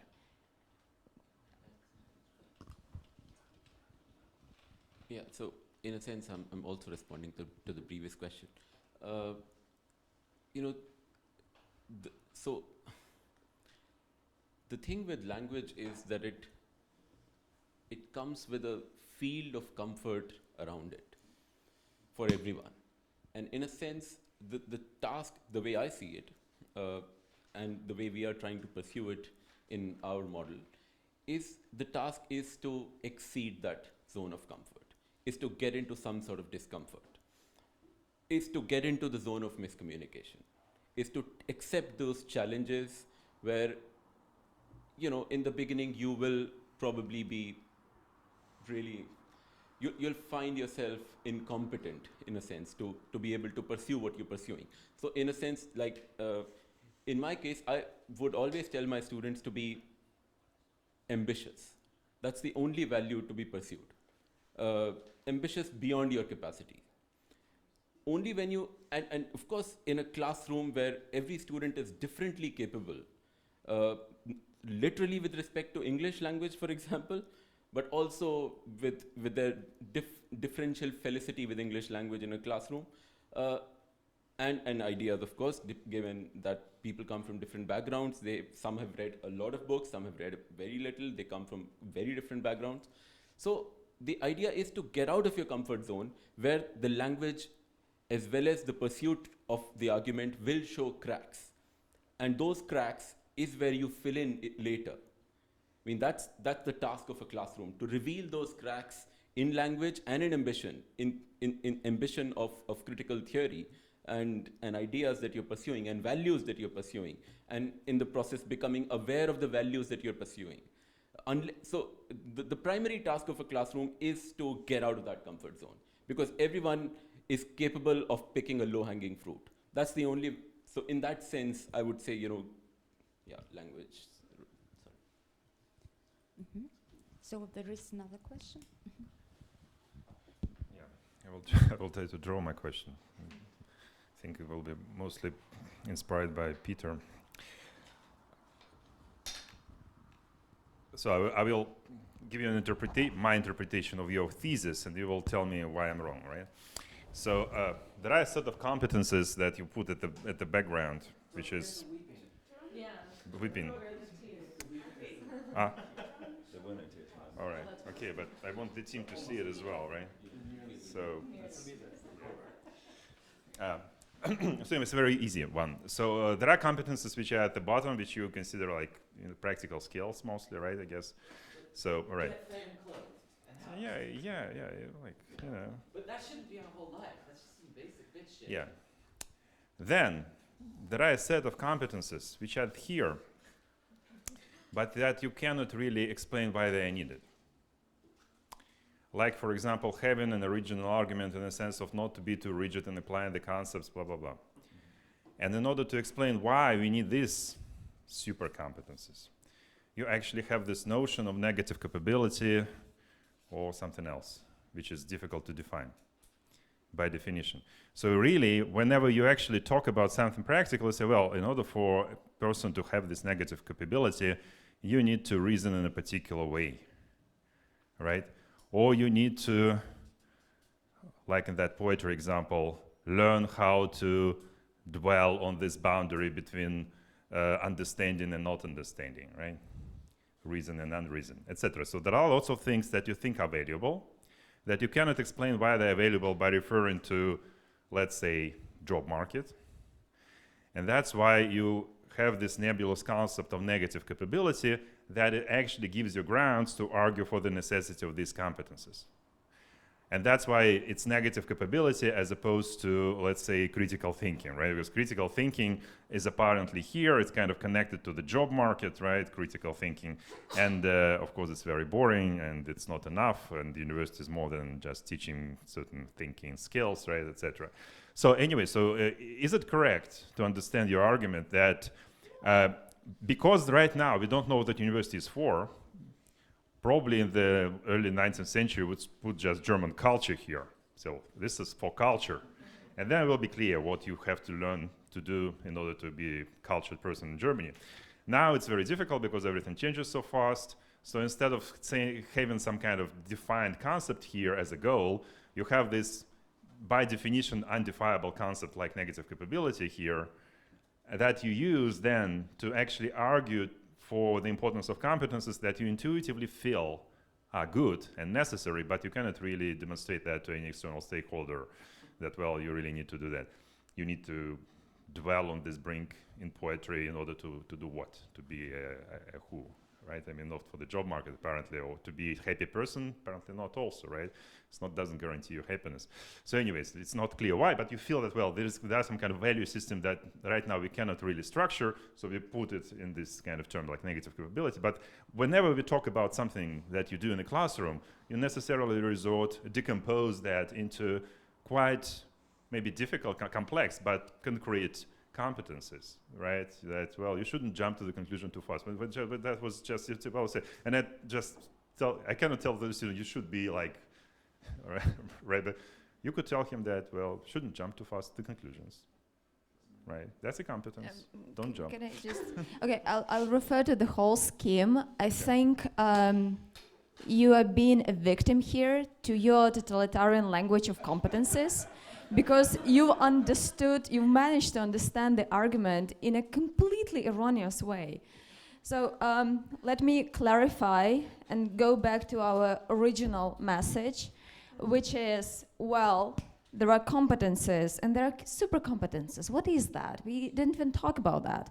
And this whole thing are competences of different levels. We don't care of the levels inside, but there should be a purpose to learning those competences. Even if it's not articulated, there still should be a purpose. Even if it's determined post factum, there still should be a purpose. Now, beyond the purpose can be something like ideology. So this is ideology 1, and it's important, and I'll explain in a second. And ideology 2, which is any ideology different from ideology 1. A negative capability is the ability to move between those ideologies, and sometimes to not even stop, to keep moving, to sort of be in this dialectic tension in between them. So that's the message. And that's the redrawing of your schema, for which I'm not really sorry. Look, I mean, the whole deconstructivist tradition is precisely about this competency of moving between different ideologies, not settling on any of them and just enjoying the difference all the time. I mean, that's a skill. Yeah, I wouldn't even call it a competency. We did go into that. That's a skill and also a non-skill. That's sort of because you are not even sure you're competent, and no one can be sure. Because negative capability is the space where there is no certainty and you are fine with it. You don't want to become comfortable with switching ideologies. Your discomfort is all right with you. And you can live in that discomfort. You can go out of the zone of intellectual comfort, which is the zone of competencies, because competency in our system is something naturalized, something that you are okay with doing most of the time, unless you break down, but you're comfortable with it. You're fine. You've moved it from conscious attention, like when you learn to drive a car, into unconscious, when you're just driving. I mean, deconstruction emerges out of the idea that, or it's related to the idea that the aesthetic is just another ideology that contains some contradictions that can be exposed. But the tradition that I'm drawing this from would say that the aesthetic is precisely not ideology, and that the deconstructive attitude to works of art is very similar to what you guys are doing with your language of competencies, when you flatten everything out into when you flatten a progressive tradition of emergent values into a set of competencies that can be effortlessly translated into one another.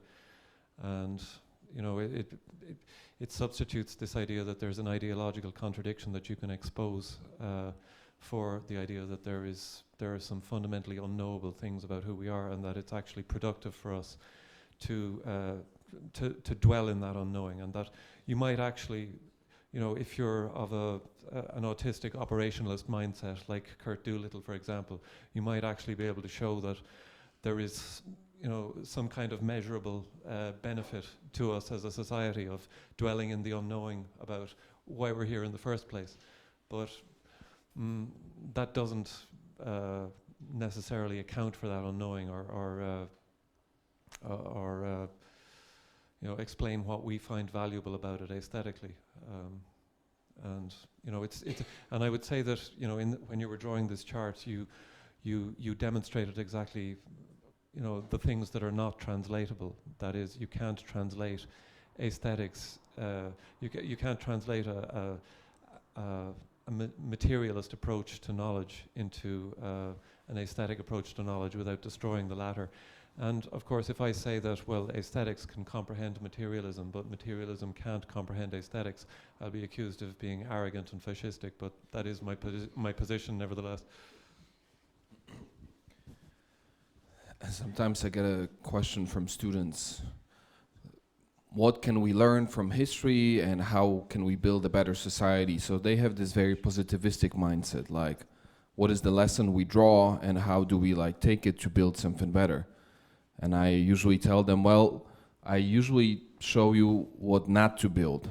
So history is a negative it has a negative social value in a sense that, well, simply speaking, it hopefully allows us to avoid some of the mistakes. So of course we'll make new mistakes. If you look at the most developed societies according to most rankings, like Human Development Index, they will have the lowest rate of certain events, social events such as crime, the lowest number of coups d'etats per decade.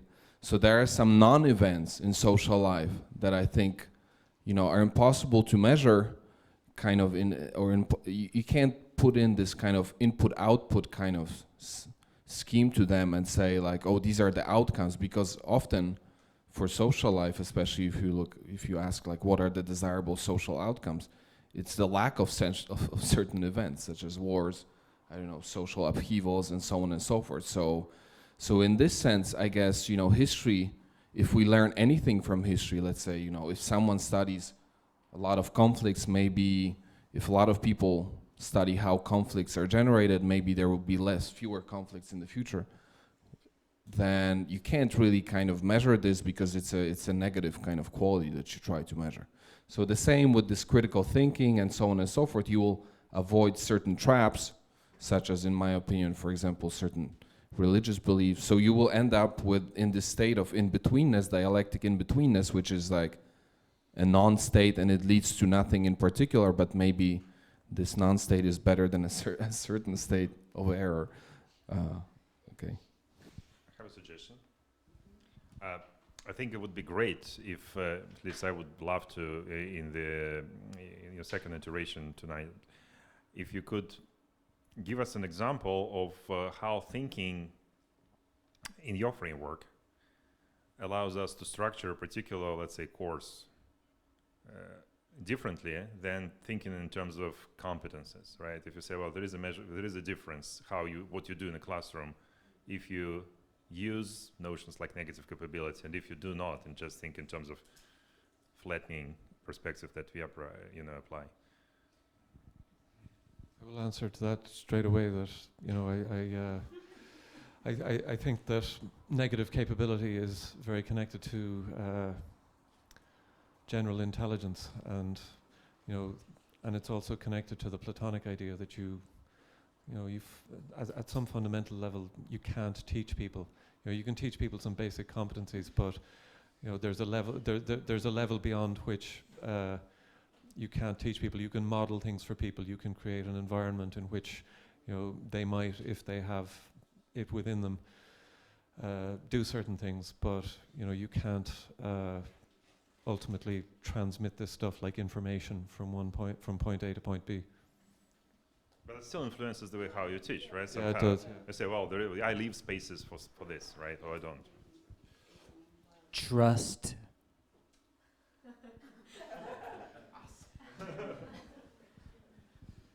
Well, so there is another? Okay, there is another person.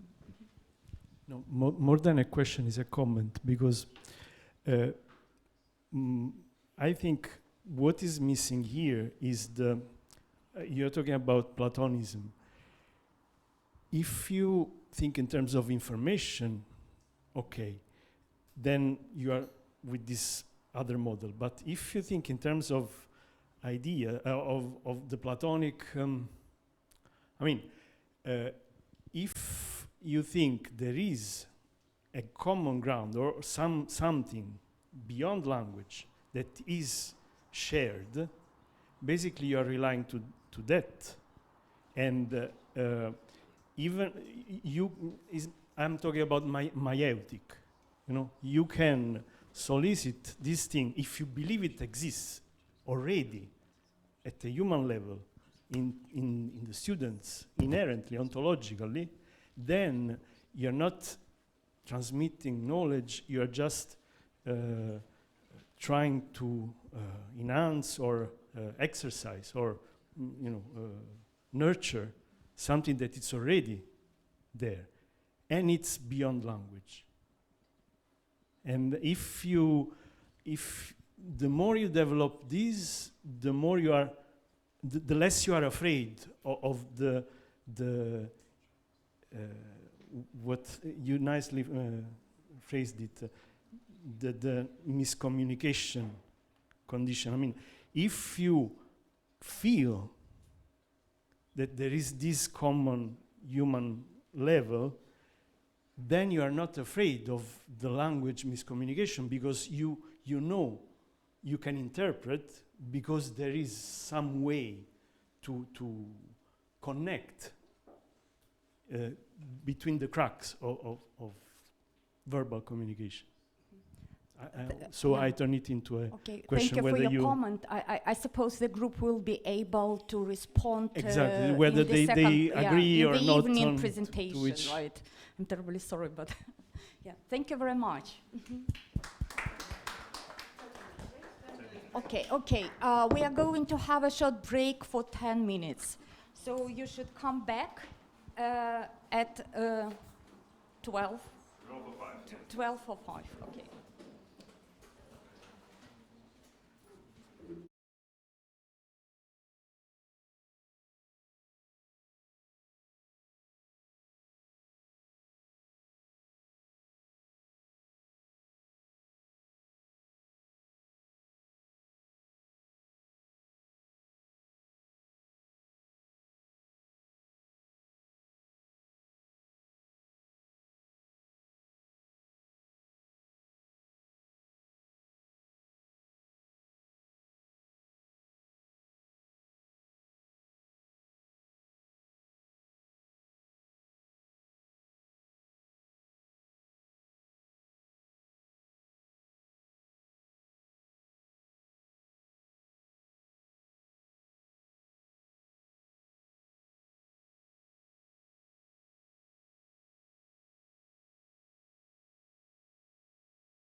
Do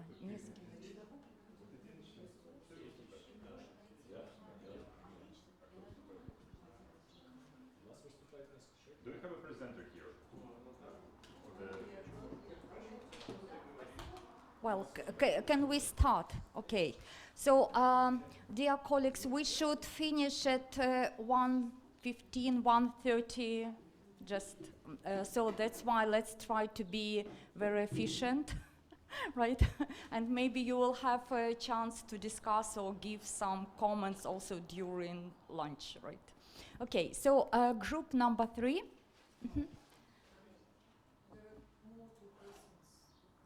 Okay, we should wait for some other. The important thing is the presenter should be here. Is the presenter here? Who's presenting? Okay, so what about group number 4? Can we? Oh, okay.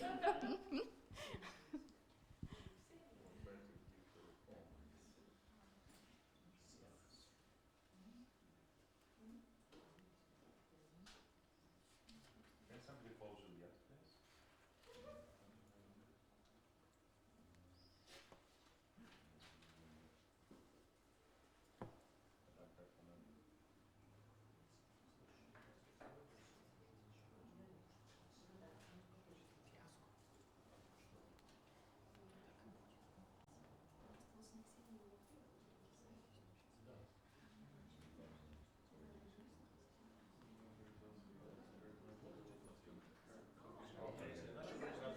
All right, so group number 4. So group number 4, right? So. Dear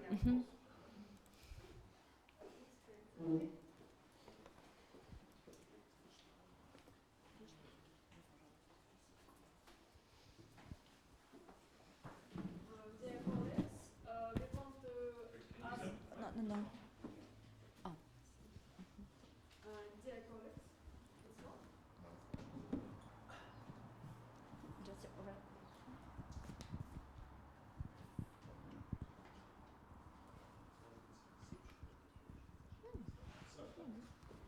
Dear colleagues, we want to ask you one question. Do you have pen and paper or your smartphone? Okay. We can start. Okay, thinking back over your whole life, what was the most significant learning experience you ever had? That is, list the moments or events in which you discovered something of lasting significance to your life. 3 things. We have 1 minute for that. Just list it, no comments.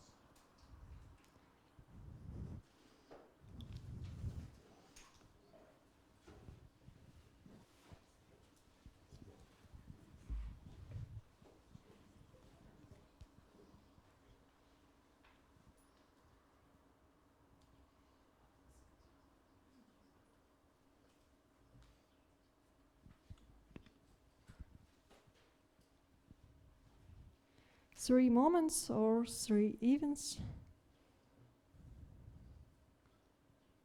Just list.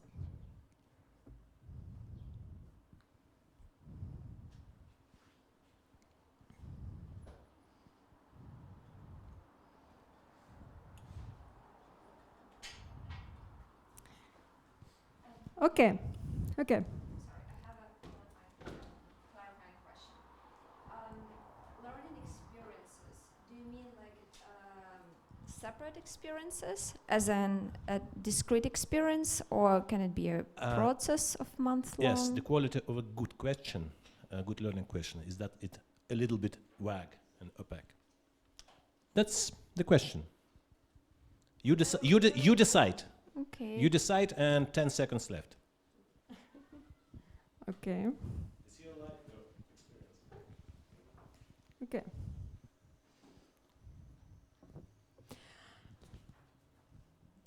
Did all of these experiences happen outside classrooms? Raise right hand. 1 experience outside classrooms. Okay. Right, yes. Maybe 2 experience Raise both hands. Both. If two, both. Okay. Maybe three. Raise hands and wave.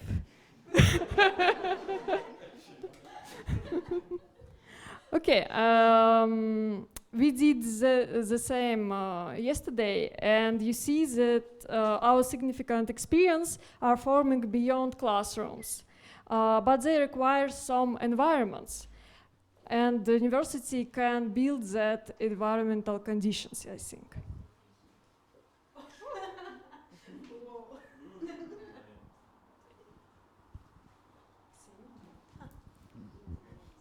Okay, and we would like to discuss with you and to tell you about this type of very special university environment. The first thing that, you know, beyond the classroom doesn't mean beyond the university.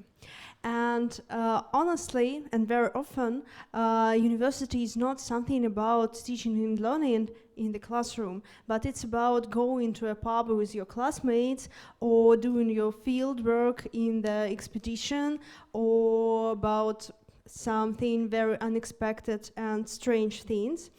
And for example, student protest also is a kind of a university experience. So we think that university is a kind of a social club.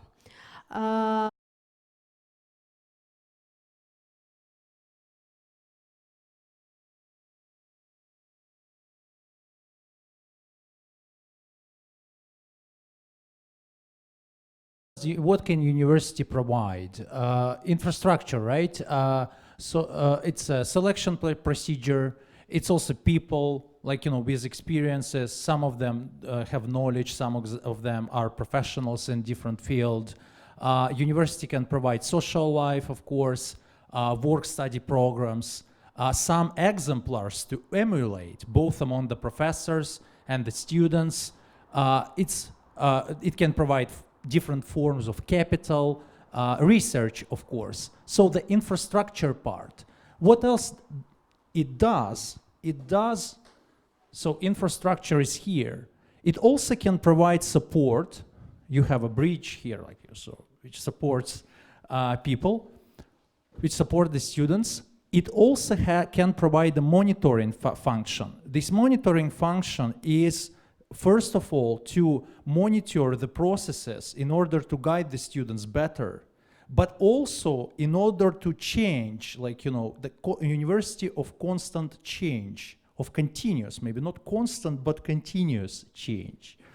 What else university provides? Instructions. And this is to answer question that, well, many students come to the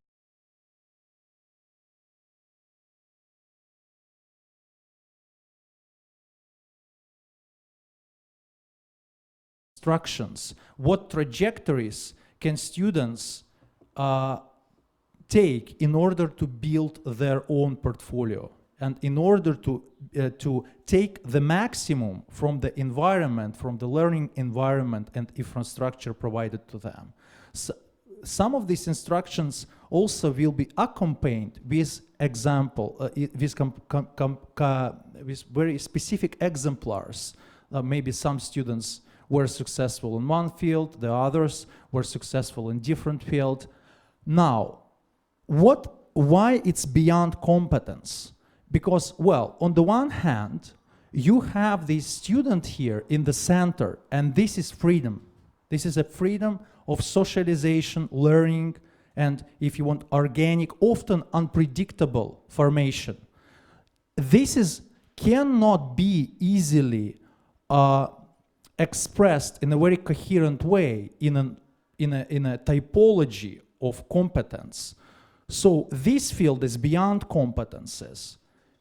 Another field beyond, another aspect which is beyond competences is, of course, the instruction. And this is what yesterday Dara talked about, that there is also some knowledge or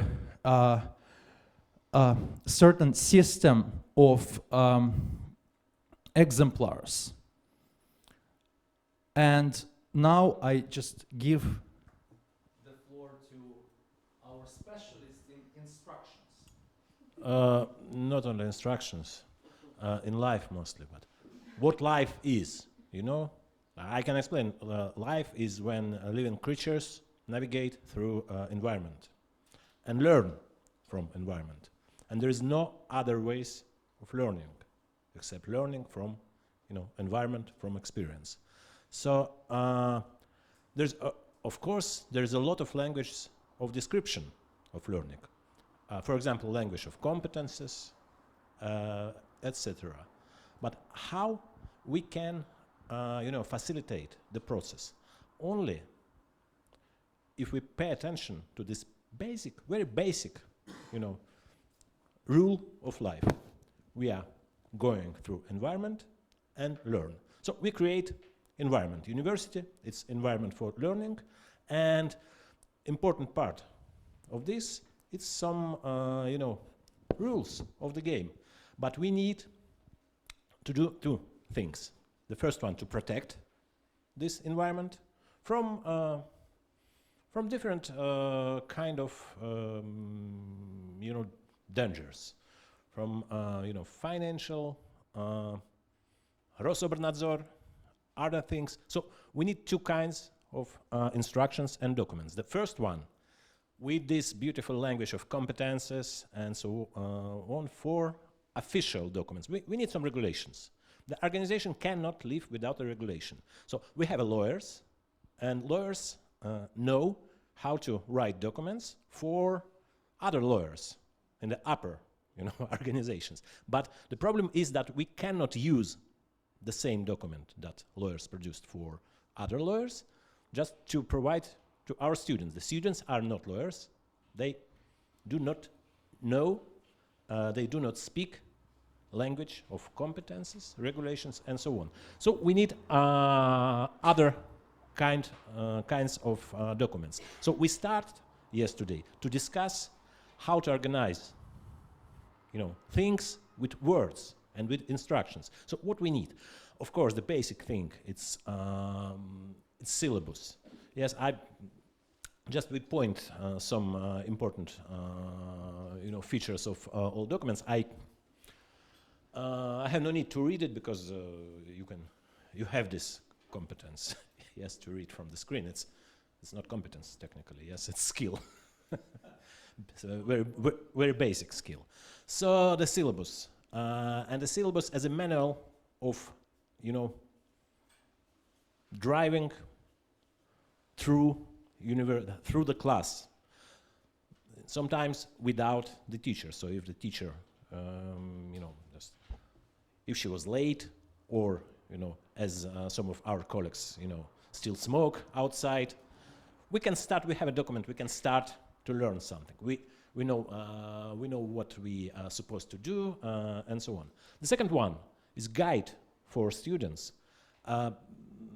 Well known in you know, US university as you know, course catalog or something. The guide that explain by simple language, not very maybe serious sometimes, to students how to live in the university, what they can expect from this, what they cannot expect, which, you know, dangers, which joys wait for them here. Third one, it's regulations. It's what I told about. It's lawyers for lawyers. And to protect not only our students, but ourselves, sometimes from our students or their parents or, you know, someone else. I don't know. It's world is a dangerous place. You know, and fourth kind of documents. We just started to discuss it yesterday. We not finished yet. It's some kind of, you know, formation trajectories, or you know, the best examples, because the rules and guides are good, but they are example of, you know, some Aristotelian categories that describe world divided part by part. And what we need also, it's some kind of, you know, best examples. So what best students did to succeed in our university, which classes they take. Just like an example, like a, you know, like some portrait of some actual students. So what we started to discuss yesterday is how to organize, learning with some instructions, documents, and not without competences, but without the language of the competences. That is sometimes it's very dark for the students. So,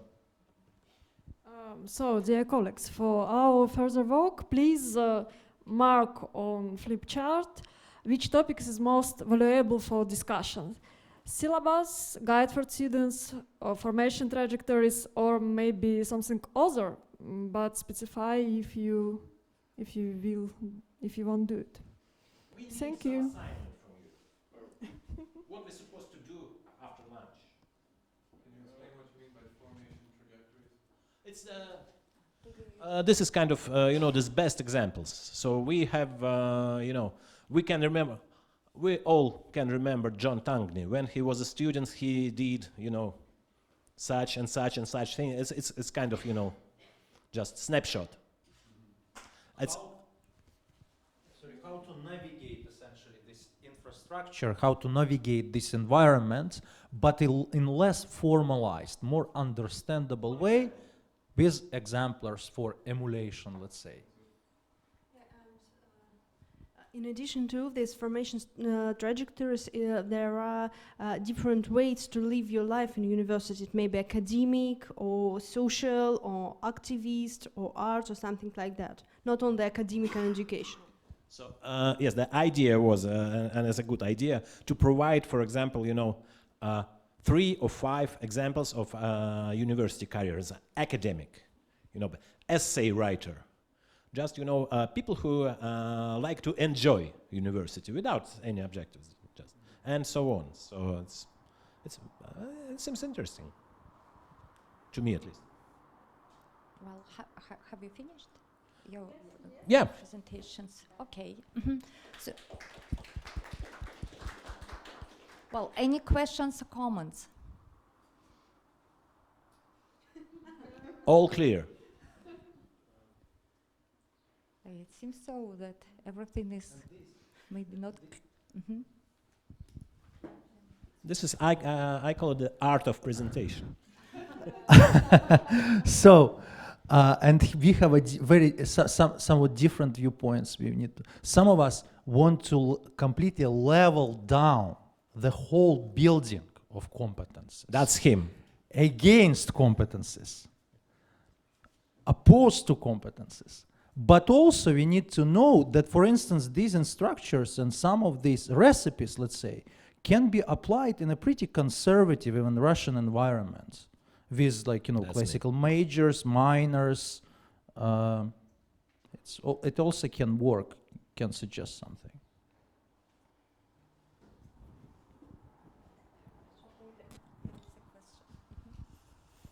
Thank you very much for your presentation. But I have one question. We yesterday discussed as well this topic, and maybe the most interesting question for discuss: what is the place or room, maybe competences in the teaching and learning processes? Do you understand me? Because instruction is just like a mechanism how to organize this, but the most important topic is competences and how to organize learning process to achieve these competences. What we should do on the level of teacher, of the level of students, of the level of university at whole organization. So I start from my opinion.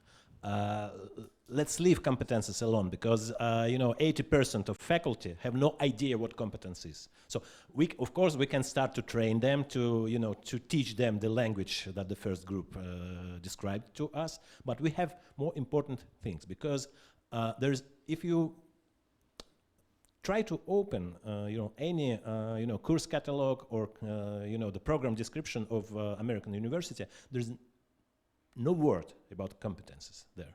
Of course, people who design program, they have in mind this, competences. But we have more important thing to do. Some learning objectives maybe, some or some ideas, many good professors have no idea which competences they cannot divide.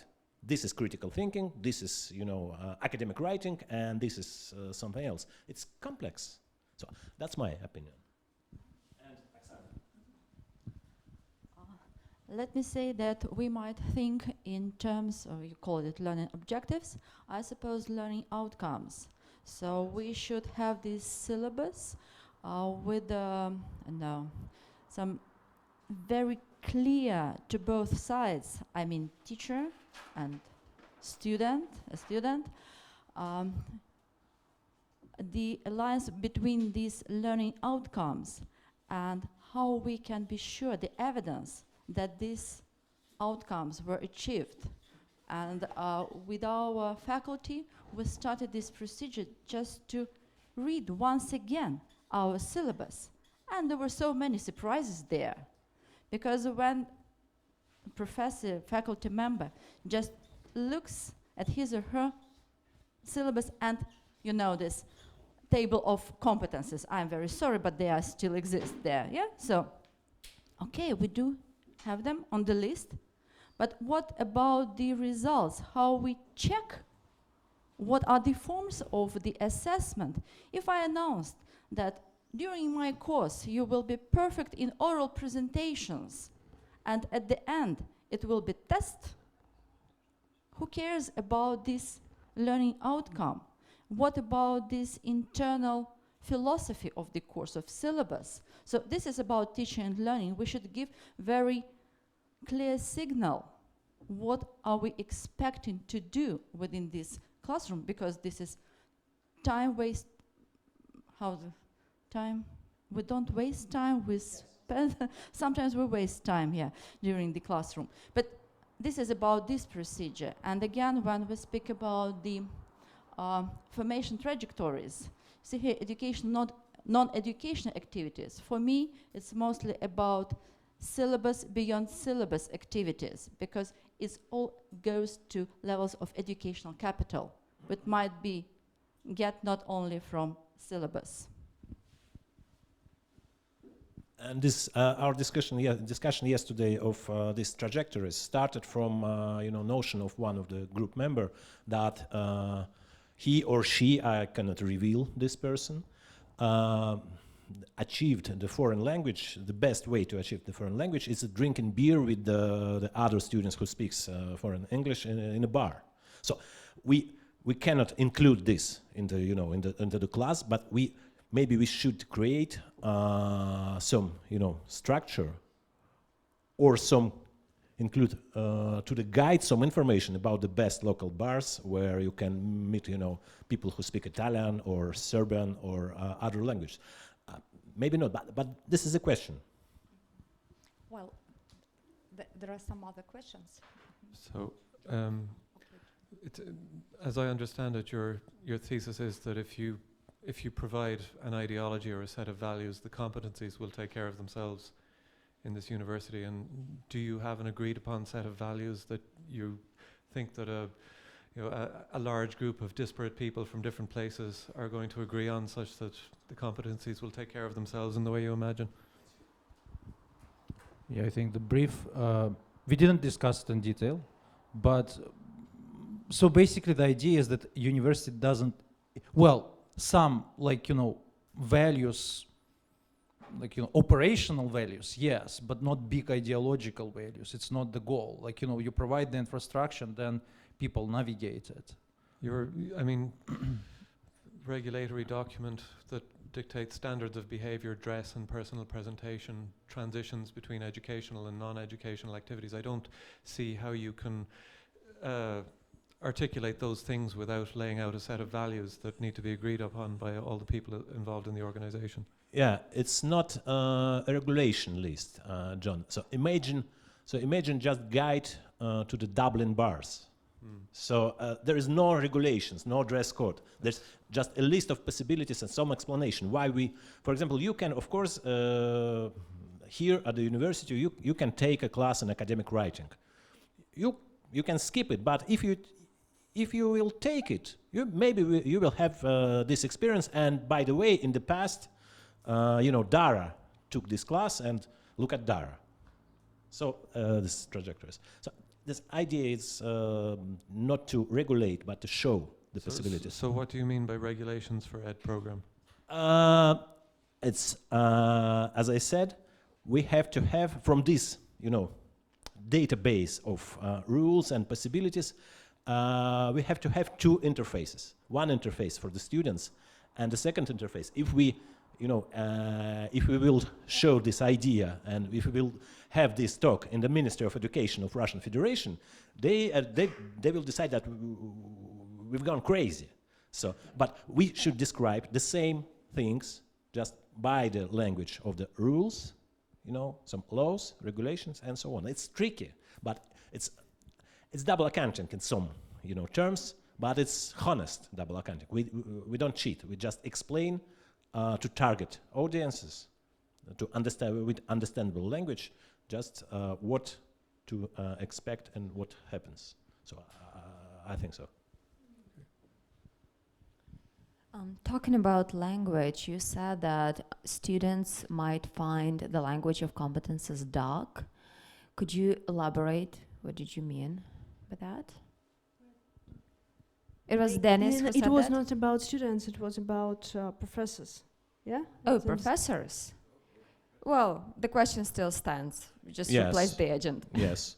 So I said that most professors cannot understand, most faculty,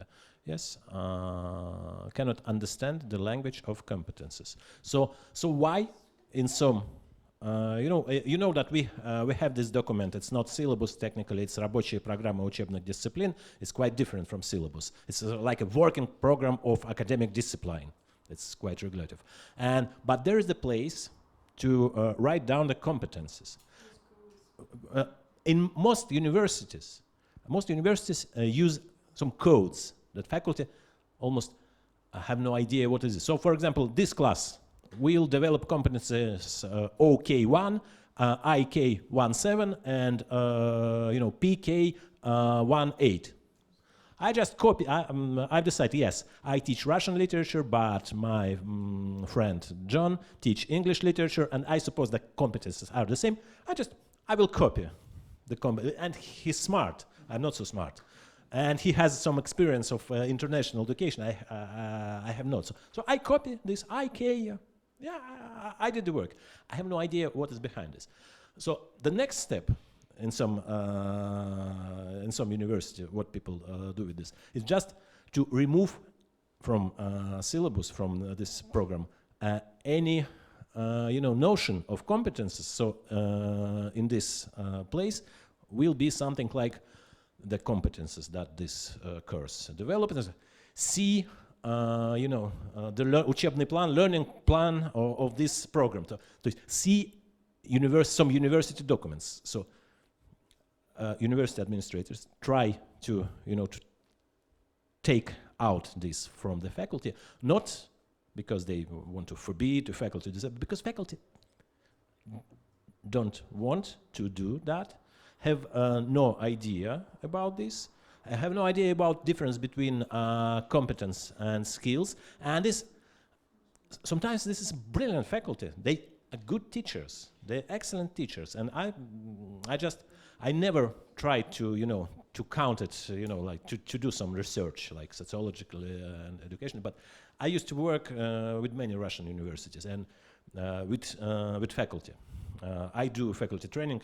Some of you know that, and I ask almost every time about what do you think about competences? What do you think about which competences you? The answer is.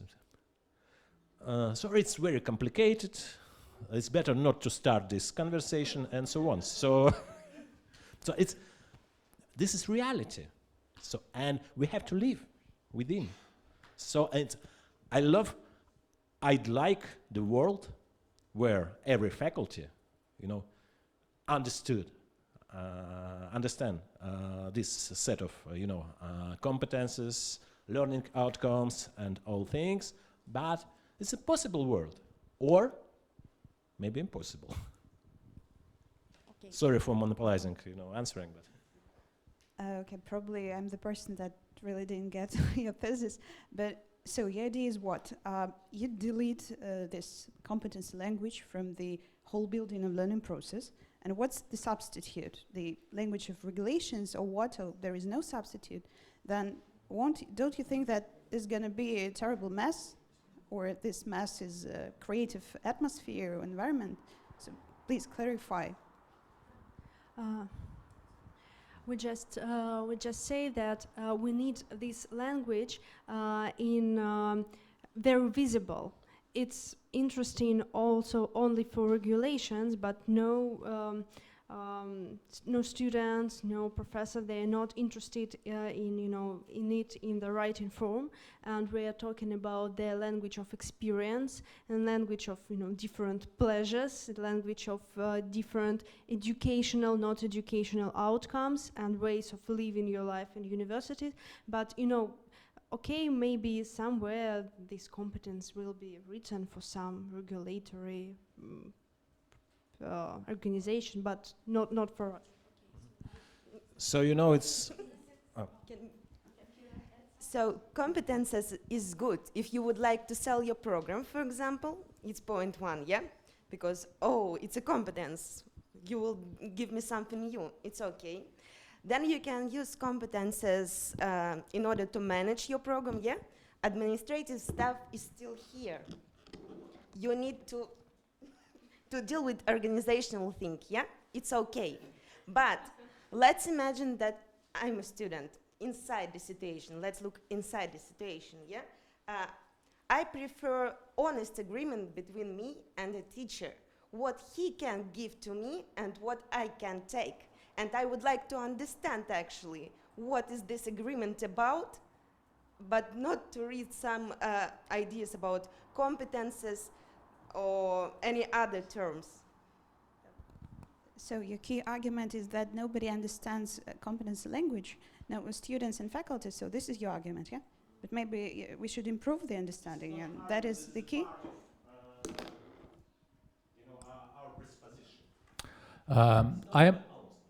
I'm taking a little bit more radical step, and my sincere deep advice is that we need to just throw the language of competences to the dustbin of history. And why so? Because first, it's Procrustes bad, for education. Can we explain everything in the language of competence? Well, we are smart people, of course. But the question is, should we? Not could we, but should we? And why so is that, it's not enough, first. But second, and this is what Denise's point is that especially for younger students, but not necessarily for them, this language of very Aristotelian, if you want, categorical, a little bit students resist that, and many people resist that, by nature. Of course we can teach, but the question is how much resources we spend on that, and what we're gonna get at the end. Because this more, not abstract, as John said, maybe we are going a little bit back to more concrete, exemplary way of explaining what education can be.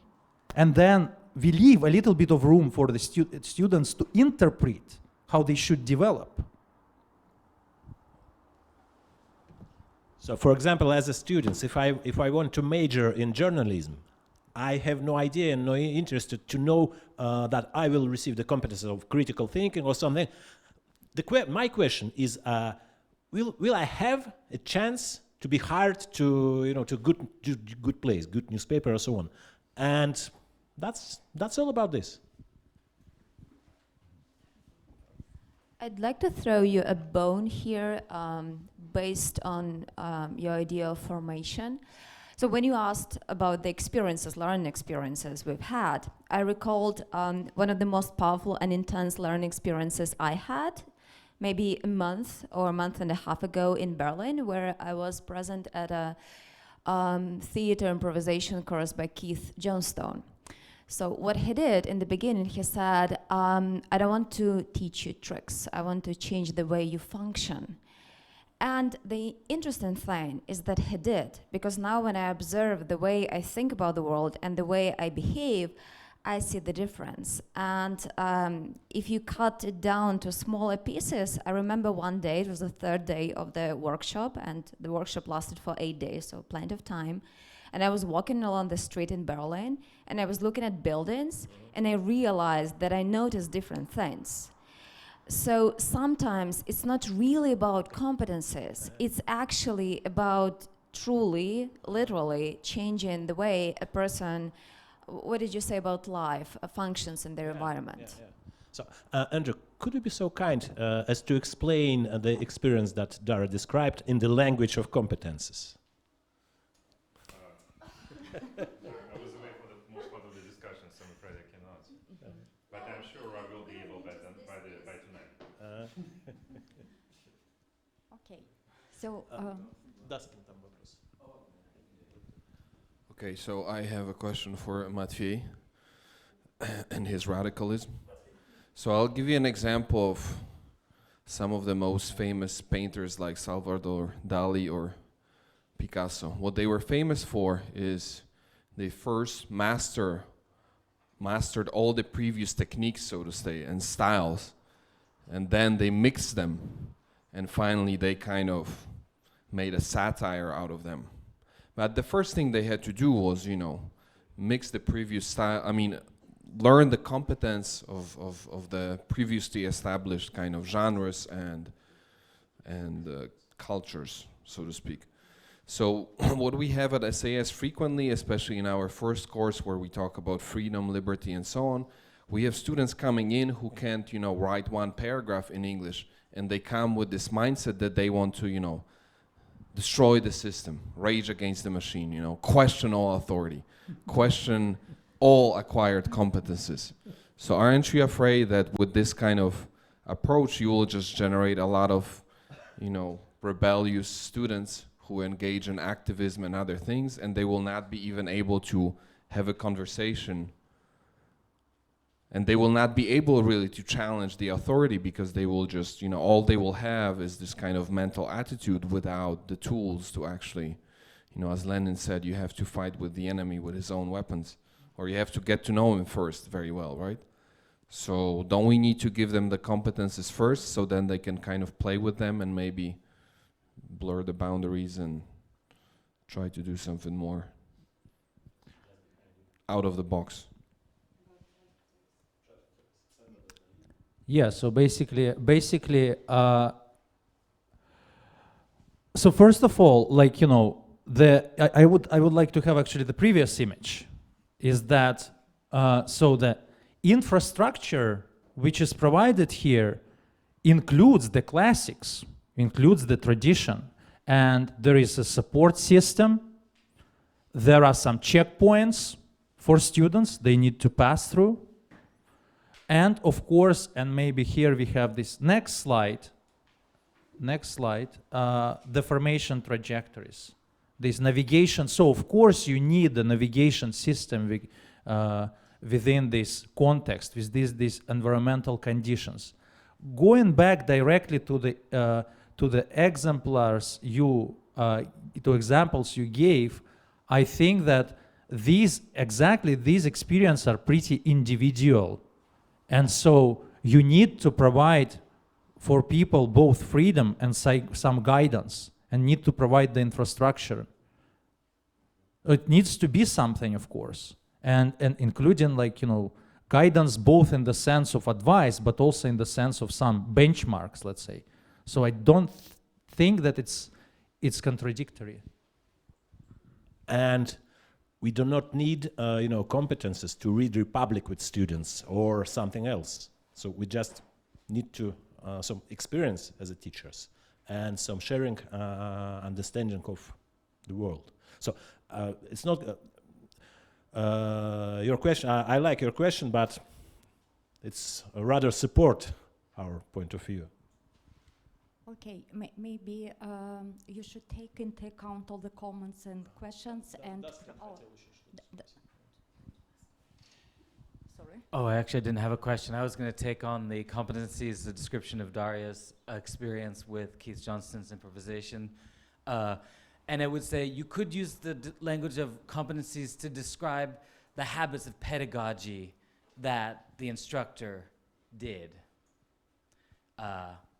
Like in the same way that you could describe the architecture of a room that holds a theater workshop. Short answer, yes, we can, and sometimes we need, because it's meta language.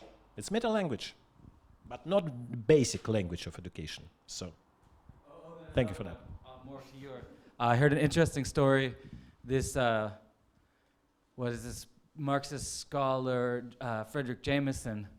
I heard a story about one of his classes at University of California, where the students were reading the short plays of Camus and Sartre in French, and the requirement of the seminar was that you could only speak in French, regardless to your level of French.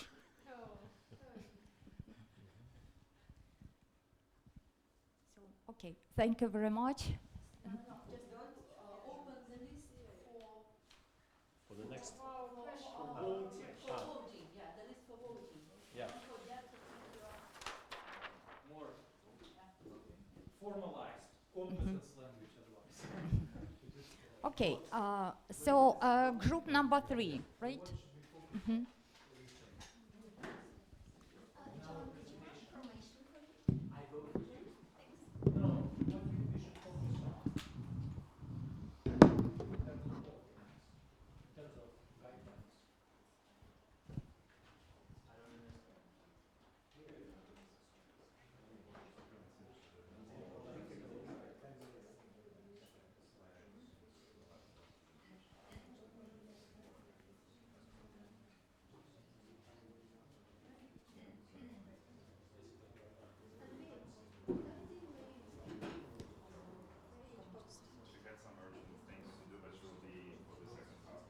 I will sit down, but later, probably. Really need to stay standing.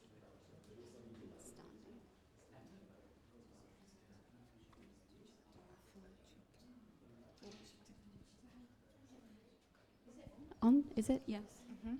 Okay, so you can start. Thank you. You just start. They will listen. All right, all right. Can we go to the next slide, please? Yeah. This is a double rod pendulum, a seemingly simple system, dynamical system, which in fact shows a pretty complex, chaotic behavior. It's one of those representations of chaotic behavior that you would can come across in the context of chaos theory, developed by Edward Lorenz at MIT in the 1960s, early 70s, I guess, and also by Ilya Prigozhin, who was a Nobel Prize winner of Russian descent, but he lived and worked in Belgium. So it basically illustrates the complexity and limited predictability that have been found to be associated with many natural systems, like, say, weather or climate or some biological systems, human organism, for example. Yes, and so the truth is that, or probably we believe that the world is changing more rapidly than ever before, and equally challenging for us are both the speed of change and the quality of it. The world is becoming more complex, in large part due to information and communication technologies that have entered our lives. And yet, in fact, we can hardly claim to be in full control of them. So the state of uncertainty, this word has been pronounced a lot today. The state of uncertainty seems to be the new norm, really. And so with this all in mind, and thinking about higher education specifically, we have come up with some new competencies that we think the universities may need to be able to develop in students to help them tackle the complexity and unpredictability of the world. So one idea from complex systems is that if your system grows in complexity, and then the different levels of hierarchy are actually controlling the lower levels, the problem at some point is that the whole thing becomes very heavy, and so it becomes spread of information to the different levels, and the control becomes too burdensome. And a way of reducing this heaviness, this burden on the system, is to increase the capacity of the lower levels. So make the lower levels more autonomous, have more agency, and be more intelligent, if you will. So, bottom line, in terms of what we're dealing with as a human society, make the individuals more autonomous. And so to us, this means not see the individuals as mere packages of information, of specific skills that you want them to achieve, but be more revealed in their full humanity of being creative, curious, and so on. So that's the general idea. The other important point is for these individuals to be to have more agency in the world, is that they should also be interacting with this world in a deeper way.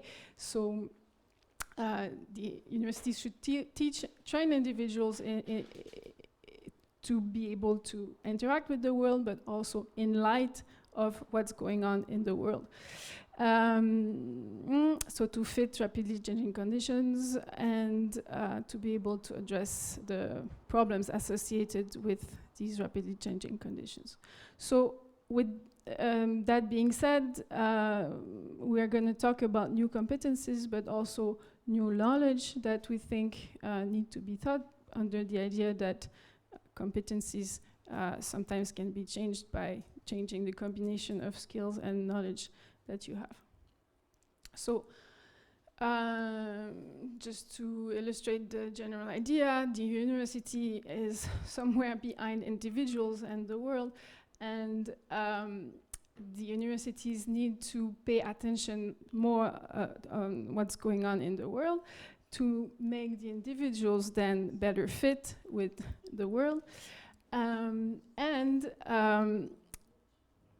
This means that the individuals will interact more effectively with the world, be better adapted to the overall system. And we also want, for this to be achieved, the universities to make the individuals better able to deal with themselves. That's what this arrow means.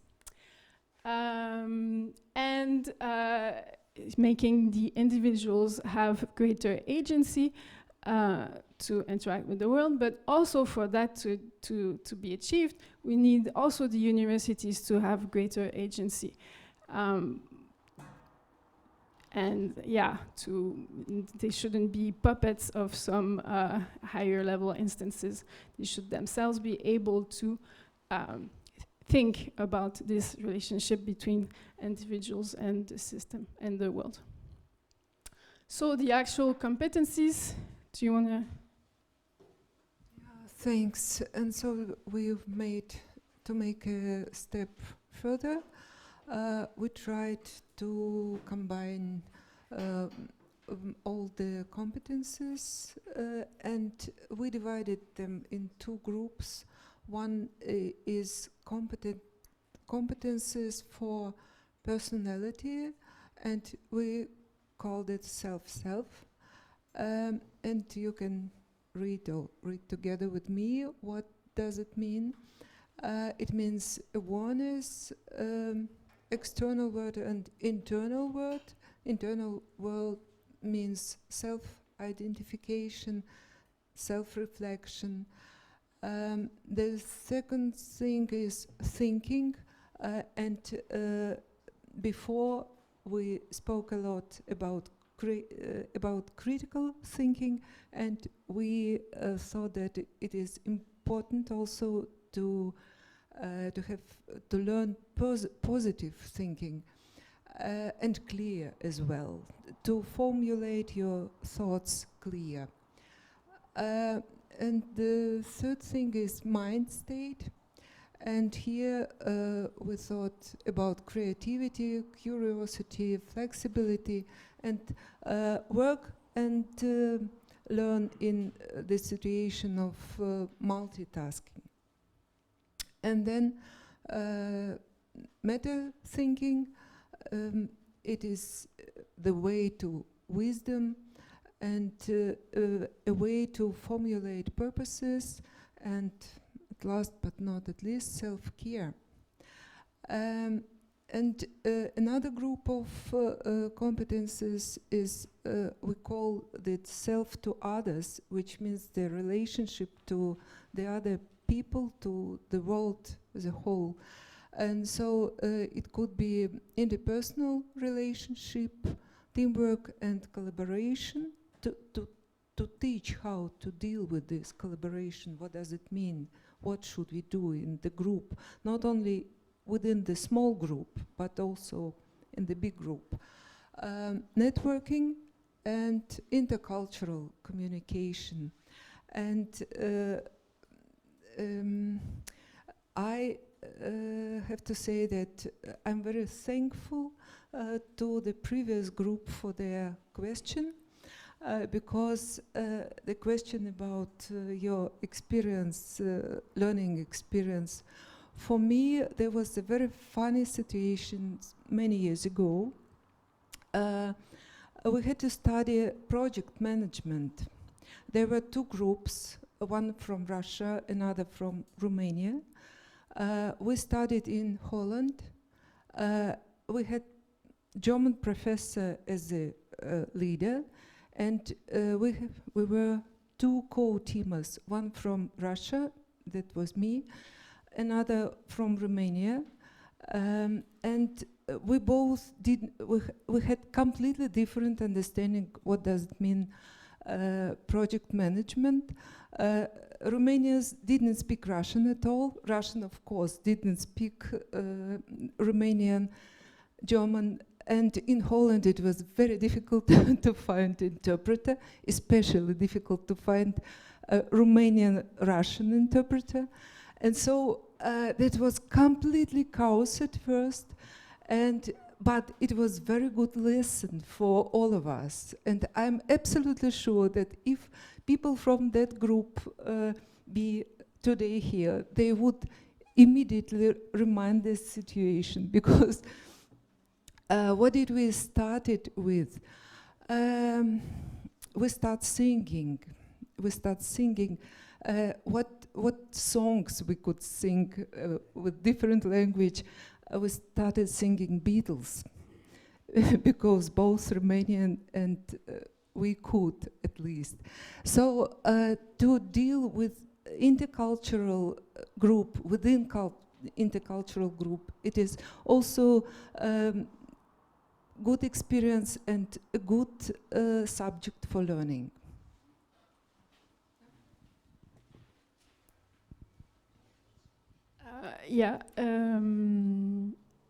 I just want to quickly give an analogy that I like to use when I think about these things. I like knives a lot to cook. I like good knives. And it just struck me at some point how we treat human beings as knives that don't need to be sharpened. So we think that we can just make a knife and then it's going to work as a knife no matter what we do. No, I mean, any tool needs to constant care. And why is that not the case for a human? Like, why is it that we don't need to have a well-functioning mind? Like, why is it that we don't need to have a well-functioning body? Like, to do any kind of work, you need the tool to be well working. So to us, I think this is the general idea. You need to make people function effectively.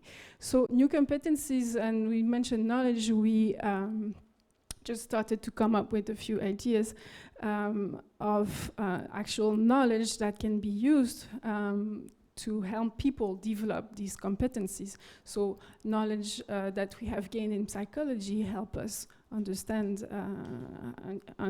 ourselves, and real-world experience is also very crucial.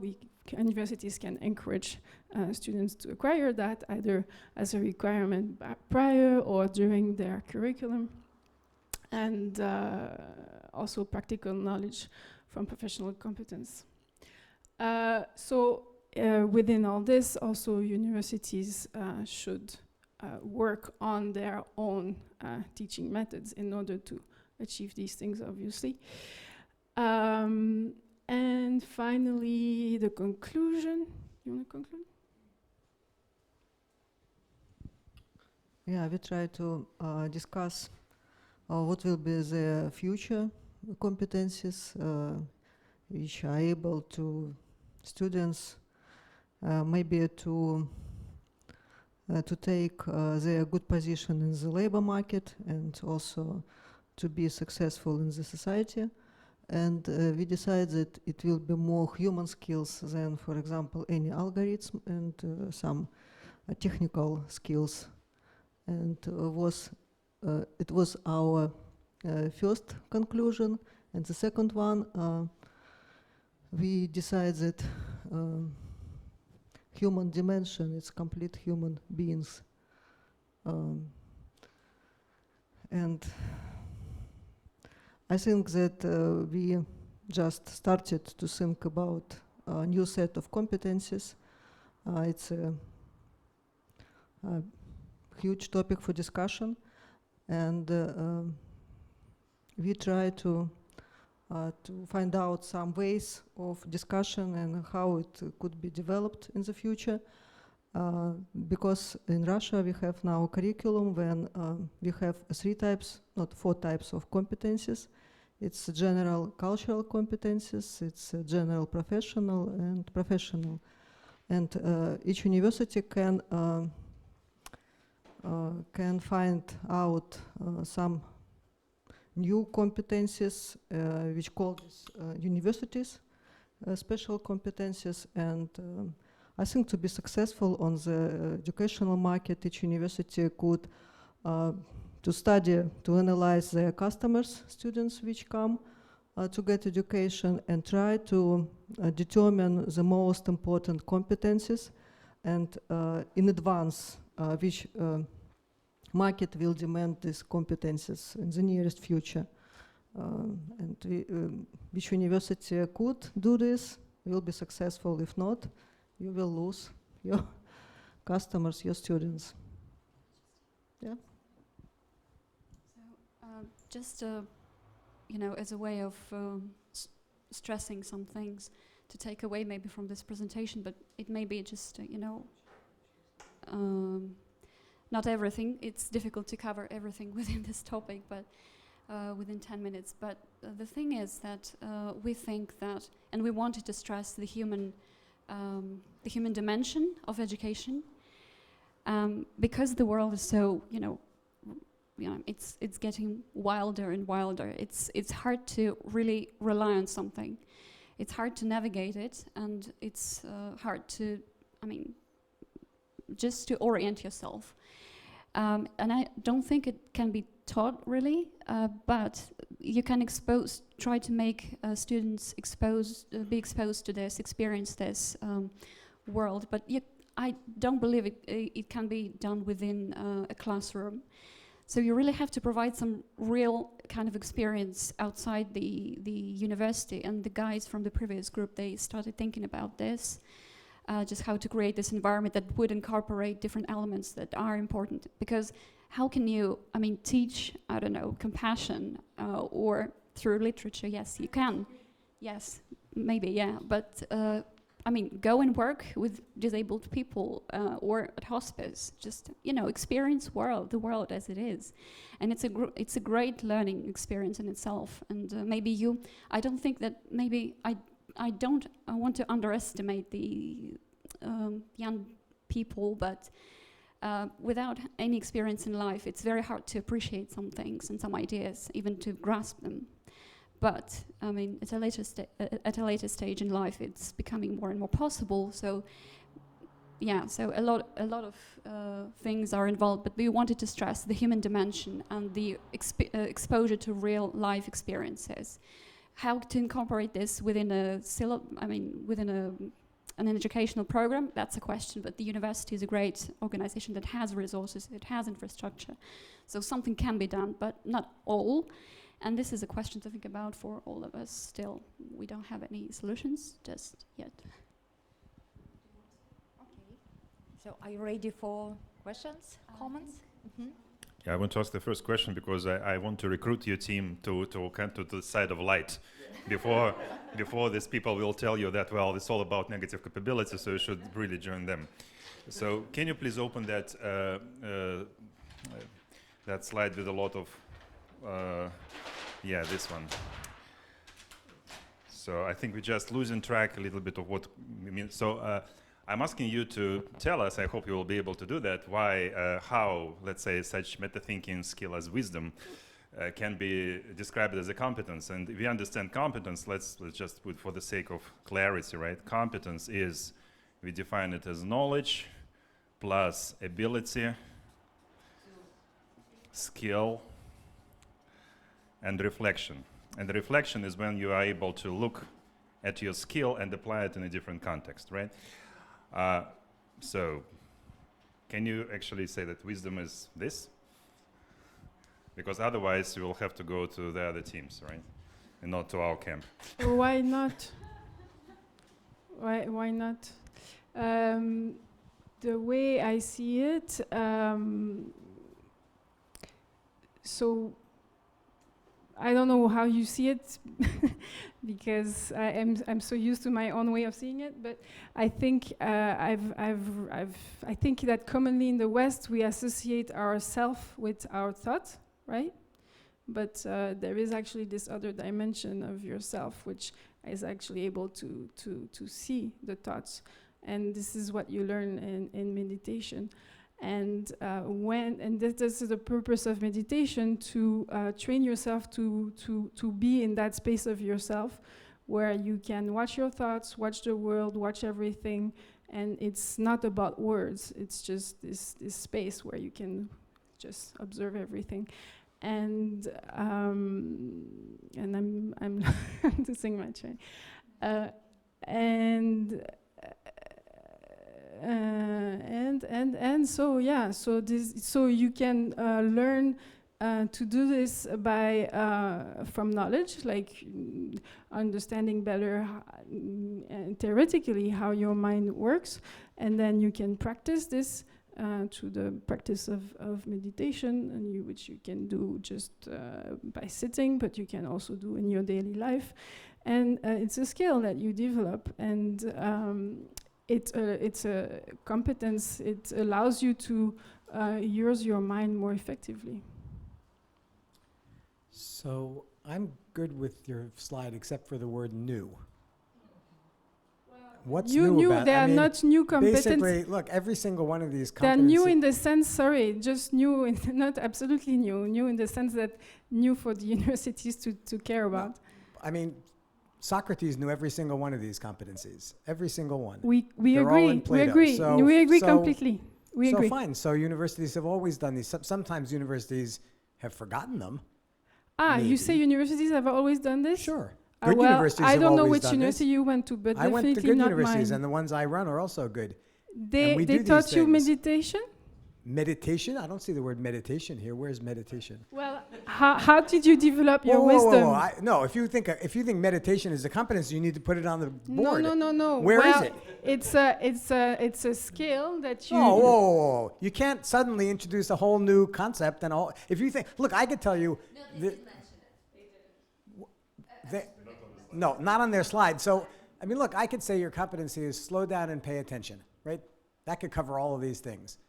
And if you could teach your students to slow down and pay attention, they would know. That would actually be a competency. That would really be a competency. This stuff is just read Plato carefully. But are you saying that universities today care about these things and teach these things? They always have and they always will. Well, I want their names because I want to send my kids there. Okay. I don't know them. Okay, my question is similar to this one. I mean, you're not the first people to whom it has occurred that it would be a good idea if populations were wiser at the individual level. And I never claimed that. There are all kinds of. Well, you did claim that that wisdom is a competence that we need to teach to ordinary people in order to make the base smart enough. That Yeah, but I never said that I'm the first one to say it. Okay, so I'm saying it, that you're not the first people to whom it has occurred that it would be a good idea if ordinary people were wiser. And there are numerous competing wisdom traditions that have sought to do this, and none of them has succeeded. And why do you think that nobody has put this into action before in the way that you're proposing to do it? And how are you going to address the reasons why they haven't done it? Well, that's a good question. Why has the West been so uninterested in, nurturing individuals? Well, not just the West. Well, no, okay, but I didn't say, saying the West doesn't mean that the others also not. But like, for example, the tradition of Buddhism, has developed in the East, and why not similar? Actually, I was speaking about it with someone recently and was saying, no, Christianity at first was actually very interested in developing, the mind, and then at some point, I don't know when, maybe Enlightenment or before, like it kind of dwindled. That's a very interesting question for me. Like, why don't we do these things more? I have another problem with this list, and I have two questions, and they're rhetorical. First, are you sure? And second, how do you know? So when I look at intercultural competency, are we sure we need them? For instance, when I talk to a person, I don't talk to them as a representative of a certain culture. I'm Ukrainian, but please don't assume I'm going to use analogies from Ukrainian literature. I read Agatha Christie when I was growing up. And then there is another thing, multitasking. Are you sure we need to master that competency at universities? We do that on a daily basis. We should master single tasking at this point of our human development. Yeah, actually, multitasking, I think, is not the right way of saying it, because apparently the brain never does that. All we can do is better sequential thinking. So maybe no, but the idea behind the comment. Well, but I'm the idea making behind multitasking is that. Again, like if you're able to look at things more from more global perspective, you can see the different priorities and not lose sight as much of. That's not the point I'm goal. making. I can pick on any of those competences at my leisure and pleasure and whatever. The point is, you did not introduce the principle behind this list. You did not introduce the reason for choosing these specific competences, and you, in your presentation, you did not defend why these ones and not other ones, and why, say, intercultural instead of what I said, which is focusing on a unique human being. Yeah, maybe it's a good point. Maybe it would be very helpful to have a general system. We don't claim that we are being exhaustive at all. This is just the first ideas that we came up with. That's it. As of intercultural, for me, it's just like psychology, understanding how your own mind works is the same idea as us understanding how other cultures work. And there's a very interesting framework, Hofstede. I don't know if you heard from him. Yeah, that's what I was thinking. I was thinking about Gerd Hofstede and how actually dangerous the guy can be if people apply his frameworks on daily basis, because then you don't see an individual being, you see a but that's representative. the problem with any framework. No, but that doesn't really matter. What matters is that I personally would like to see the principle behind them. Any principle. And if you just reduce the list to 2 competencies you're really sure of, that could be better, because at the moment the list is the list, and it's irresponsible by its nature because it doesn't have the basis for it. That's a strong claim. It needs to be defended. Yes, sorry. You indeed may be caught in a crossfire here. And here is my stagger in the back from the humanistic side, because some of your competences, which you describe as competences, creativity, curiosity, flexibility, very humanistic, but then I cannot see even, like, how they can be used, how they can be developed, and maybe described and developed with the help of competencies approach. Because competencies is about, well, some formalization, algorithmization, while these skills are very humanistic. Wisdom is also perhaps very humanistic. Or you want to, like, to find the procedure for every of these skills and formalize it. Oh, okay, so this is a product of our work, our brainstorming, and this is not perfect, not devoid of any. It's a product of brainstorming. It's not like measured to the detail, but each detail. But what I would like you to pay attention to, what we would like you to pay attention to, is the principle behind, which is there is a principle behind this list. Is our stress, and this is maybe not new, but well,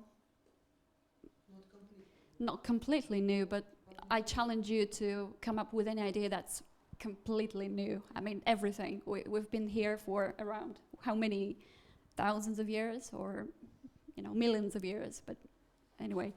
So yes, the principle is that we want to stress that in the complex world we are facing already, we won't be able to rely on much except on ourselves, and that's the biggest resource we have. It's our body, it's our mind. So we have to develop ourselves as human beings. This is very important, and it's not just the university's task, of course, but it's our task as responsible human beings, or human beings who are aware. So the point is very important, which is very important, is awareness of your positionality in this world. So we know that nothing comes out of nowhere or goes nowhere. You're born to a certain set of circumstances. And as for the methodology of what to do exactly with this, as a method, we thought about autobiographical learning. So you have to be aware as an individual of where you came from and how where you are in this. If you want to, go for a social class or gender or something else. So you have to be aware of this. You can learn about your family, your past. You really have to strive to do that. And the university can help you guide in this process. Not everyone, not each young person can just come up and say, oh, I'm interested in my family's history. No, not everyone, but maybe attracting attention to these things, like the past, through your family. Life history, right? Just keeping track of your own life from the very beginning, from the past, and then from your childhood and on. The present, you have to be aware of yourself, right?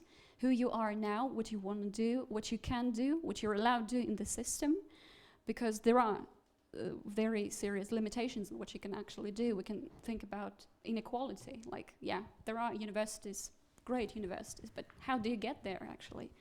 We've never raised this issue so far, inequality. How do we deal with this? How do we, face that and deal with that? So agency is important here for you as an individual, and for a university that, we think should strive to promote this greater awareness of injustice in life, in the world. It sounds very moralist maybe, and maybe idealistic, but I don't think, I mean, it's the way it is, basically. We don't want to accept that, but it's another story, another argument. And so the future, we have to be really aware of where we want to end up, and set particular goals given all this circumstances and limitations, but not just be adaptable to the system, but also be able to change it. And that's why agency is important, we think. You really have to, but you would really want to change something at some point in your life, because you understand that, I mean, it's too much maybe, and the system is too, the society, the inequality and different mechanisms are not adequate to the world as it is now. And you have to be able to do that, have to be aware of this, and have instruments to do that. And the university, I think, as a social institution, as a responsible social institution, needs to promote this vision. Maybe it depends. There are places for different universities. We can have conservative universities. We can have liberal universities. So you choose. And this is why I have a problem with young people like choosing at this point where to go and how to enter. Maybe we should introduce bachelor at a later stage in life, or maybe we should encourage secondary school children to just go outside, experience the world as it is, and then make an informed, a more informed decision as to what to do next. Okay, there are some questions. Can I answer previous questions? Like I feel strongly about this. Like, well, first the notion that if we don't know how to actually put this into action, or how to measure this, then we shouldn't think about this. I think this is wrong. This is not. Many innovations have been created out of people thinking about some kind of end goal, and then figuring out their way how to get there eventually. Like, for example, in the history of genetics, like, it's crazy. People, thought about how DNA functioned before actually observing it experimentally. So that's one thing. And the second thing, like, you need some kind of simple principle behind all this. Actually, I feel strongly about this. I really disagree. Like, and I think this is, for example, in medicine, a huge problem. We want to reduce medicine to a few things, to a few pills that the doctor can just say, okay, you come to me, you have X, I give you pill A. You have Y, I give you pill B. And this is the big problem. Health is not reducible to 2 or 3 principles. Health is so complex, it's so diverse, it's so many things. It's sleep, it's social interactions, it's what you eat, it's what you think. And you cannot just say, okay, give me 2 bullet points. No, I'm sorry, you're never gonna achieve health with 2 bullet points. I'm sorry. Yeah. Okay.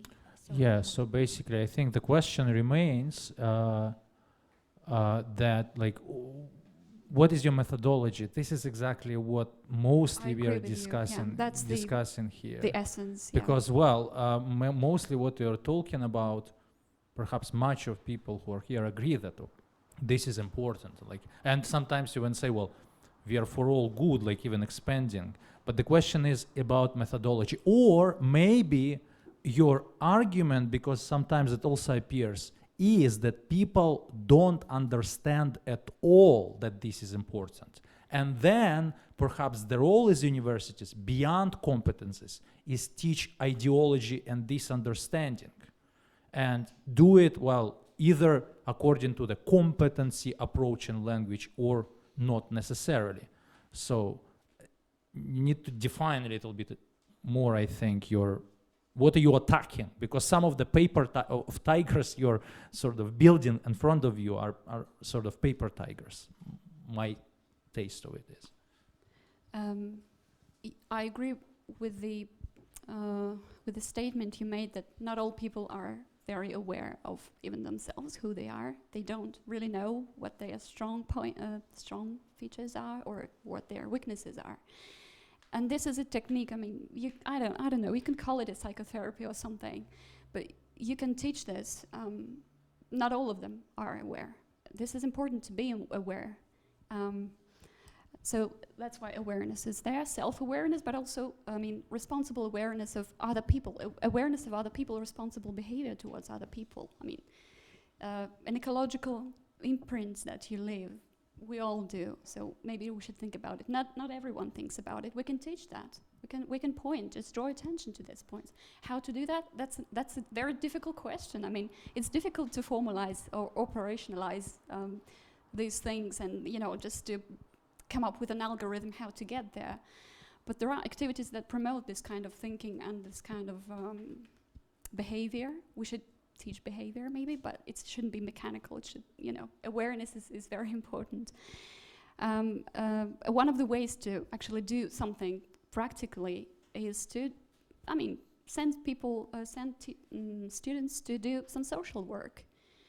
Everyone, not just those who specialize in social work, but to go to work for a charity or as a volunteer, or as I said, with some institutions which are maybe hard to, we don't want to face some things, but this really changes your understanding of yourself and of other people, and this is one of the ways to do that. So social work, for example. I don't know. Okay, there is one question from Andrei. Right. I think I have, it's been raised by several people already. So you are too abstract or too concrete, right? Because my favorite group, which is of course negative capability, at least they have some kind of overarching principle which we can discuss, but okay. Whereas in your case, you seem to take certain ideas you like, you make it very general, but not general enough to be kind of, as Dara suggests, kind of unifying principle. Like, for example, take this example of self-awareness. Well, firstly, we don't know why we should teach self-awareness. Because you like it? All right, thank you very much. So we need some arguments why it's important. Second, why self-awareness should come through biographical narrative. That's one kind of self-awareness. You can say that, well, if somebody wants to teach biographical self-awareness, then there are means to do that. So let them read 19th century novels, family novels, first of all, or let them learn how to narrate their own biography in the language of 19th century novel. And that will be biographical self-awareness. That will be a competency. Maybe it's useful, maybe it's not. It depends on the purposes of education. Okay, I can take that. All right, that's right. But when you say, well, self-awareness is a goal of education at university, and you give this concrete example. I can give you 3 more ways to achieve self-awareness without any biographical narratives, antithetical to biographical narratives. So, like, existentialists wouldn't like biographical narrative, and in Tomsk is probably popular, but in other places, to say that, well, I come through this clan is very important for my social positioning, is probably not very best idea of how to understand of yourself, right? So anyway, so I kind of urge you to either become another negative capability team and to say that, actually, we wanted to be on the same team, but we got split somehow. That's okay, right. So think about the principle, which is different from negative capability, but also overarching, and we can discuss that. Yes, exactly. Or you go down and say that, well, look, competences. This is important competences that in some universities are overlooked, some universities probably not overlooked, but let's talk about them. Sorry, Andrei, just to address your point about the autobiographical learning. For you to learn something, or for a person, I believe, I'm not sure, it's not a given, but what I think is for anyone to learn something is important to relate to it. How can you relate to something that, for a young person now, from the Z generation, so-called Z generation, how is it easy to actually relate to a character or somebody, a historical figure, his life or her life, ways back? It's difficult, but through your own history, your family history, not clan or something. I'm against this, to be honest. No, you really have to be free of any kind of conceived or nothing is to be assumed, right? Or if I come from Tomsk, it doesn't mean that I share the identity of people from Tomsk who are too diverse, although we're a small city, but still. Yes, so this is important. You have to be able to relate, to make people. To make students, this is a great challenge of pedagogy, to make them really, to touch their hearts, to make them relate to something. not just abstract ideas, because liberal arts is a lot of abstraction. I'm trying, yes, I am a humanity kind of discipline follower, but you're very right at the point that there is a disbalance, kind of. There is abstraction, there is concreteness in my thinking, maybe, and argument, but still, it's because of life is like that. It's difficult. To be, I'm trying to be on this boundary between different ideologies. I don't like this word. Can I ask your team a question? Have any of you ever worked in a biology lab or a chemistry lab or a physics lab? I had an experience of.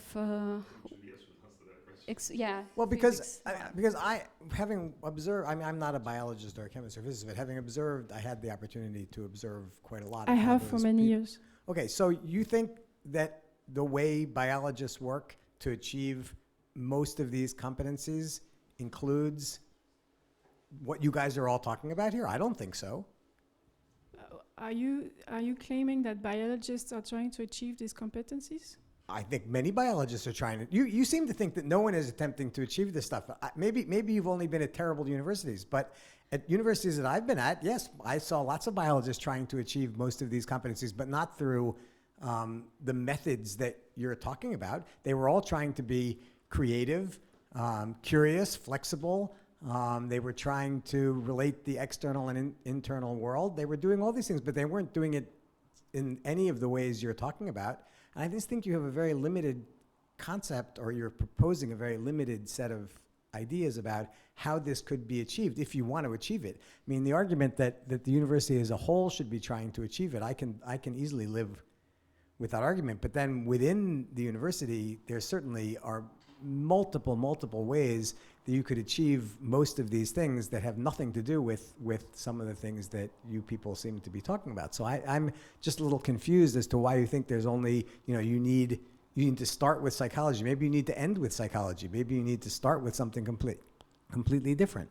Why do you need to go into the real world if you're going to work with, I don't know, DNA splitting?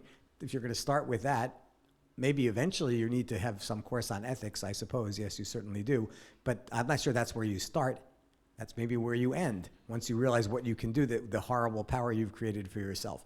But I think there's just a lot of different ways to get to the points you're talking about, and you're not acknowledging them. So again, you have a very abstract idea, but your concrete ideas of how to achieve the abstract idea are very limited.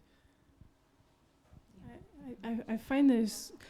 I don't think we were trying to propose a roadmap. To us, it was more like overall goals. Now, how to get there is a different question. Okay. Yeah, we haven't thought about that much, but some ideas I just said. It's social work. Why to do that? Why to go? For a biologist to go out there in the world and try to actually work with people. I think it's a part of. Educating just a human being, actually. Why not? Why should we? Isn't that a limited view of the reality? Why should we just be confined to the lab, biology lab? Being confined to a biology lab, it doesn't allow you to learn many things about the world. I didn't say you should confine people to biology labs. I said you might start from very different points to get to your. Yes, that's true. There are many different ways, and we are yet to think about those, to come up with those. I just wanted to add, sort of in defense of the self-awareness piece of things, that recent research in terms of elementary school level education success, programs about identifying emotional awareness, naming emotions with colors, in a way that children can understand, can completely alter the trajectory of an elementary school child's success, independent of variables like socioeconomic status and other social determinants of their educational success. And so I think that that's a good example of why this idea is very important, and having self-awareness of your emotional capabilities and your own, any other aspect of yourself is an extremely important piece of your success in the university setting as a learner, and therefore your success moving forward. Okay, maybe I think it's time to finish before lunch. I'm terribly sorry, but it seems to me each team has a special assignment to work on during the afternoon, and we are going to come back at, Andrei, what time? Let's actually discuss. So we're half an hour late, right? According so schedule-wise, I think the next plenary is, what time is the next plenary according to the program? Does everyone have a program? In an hour from the start of the break. 4:30. At 4. Okay, sorry. At 4. So it's the. Huh? 4:30. It's in the program. Let's do it. I think we can do it by 4:30, right? So you have, 40 minutes for the break and then 2 hours to, or around 40 minutes to just. Is it okay? 4:30. So we work according to the original schedule. Should we come back here? Yeah.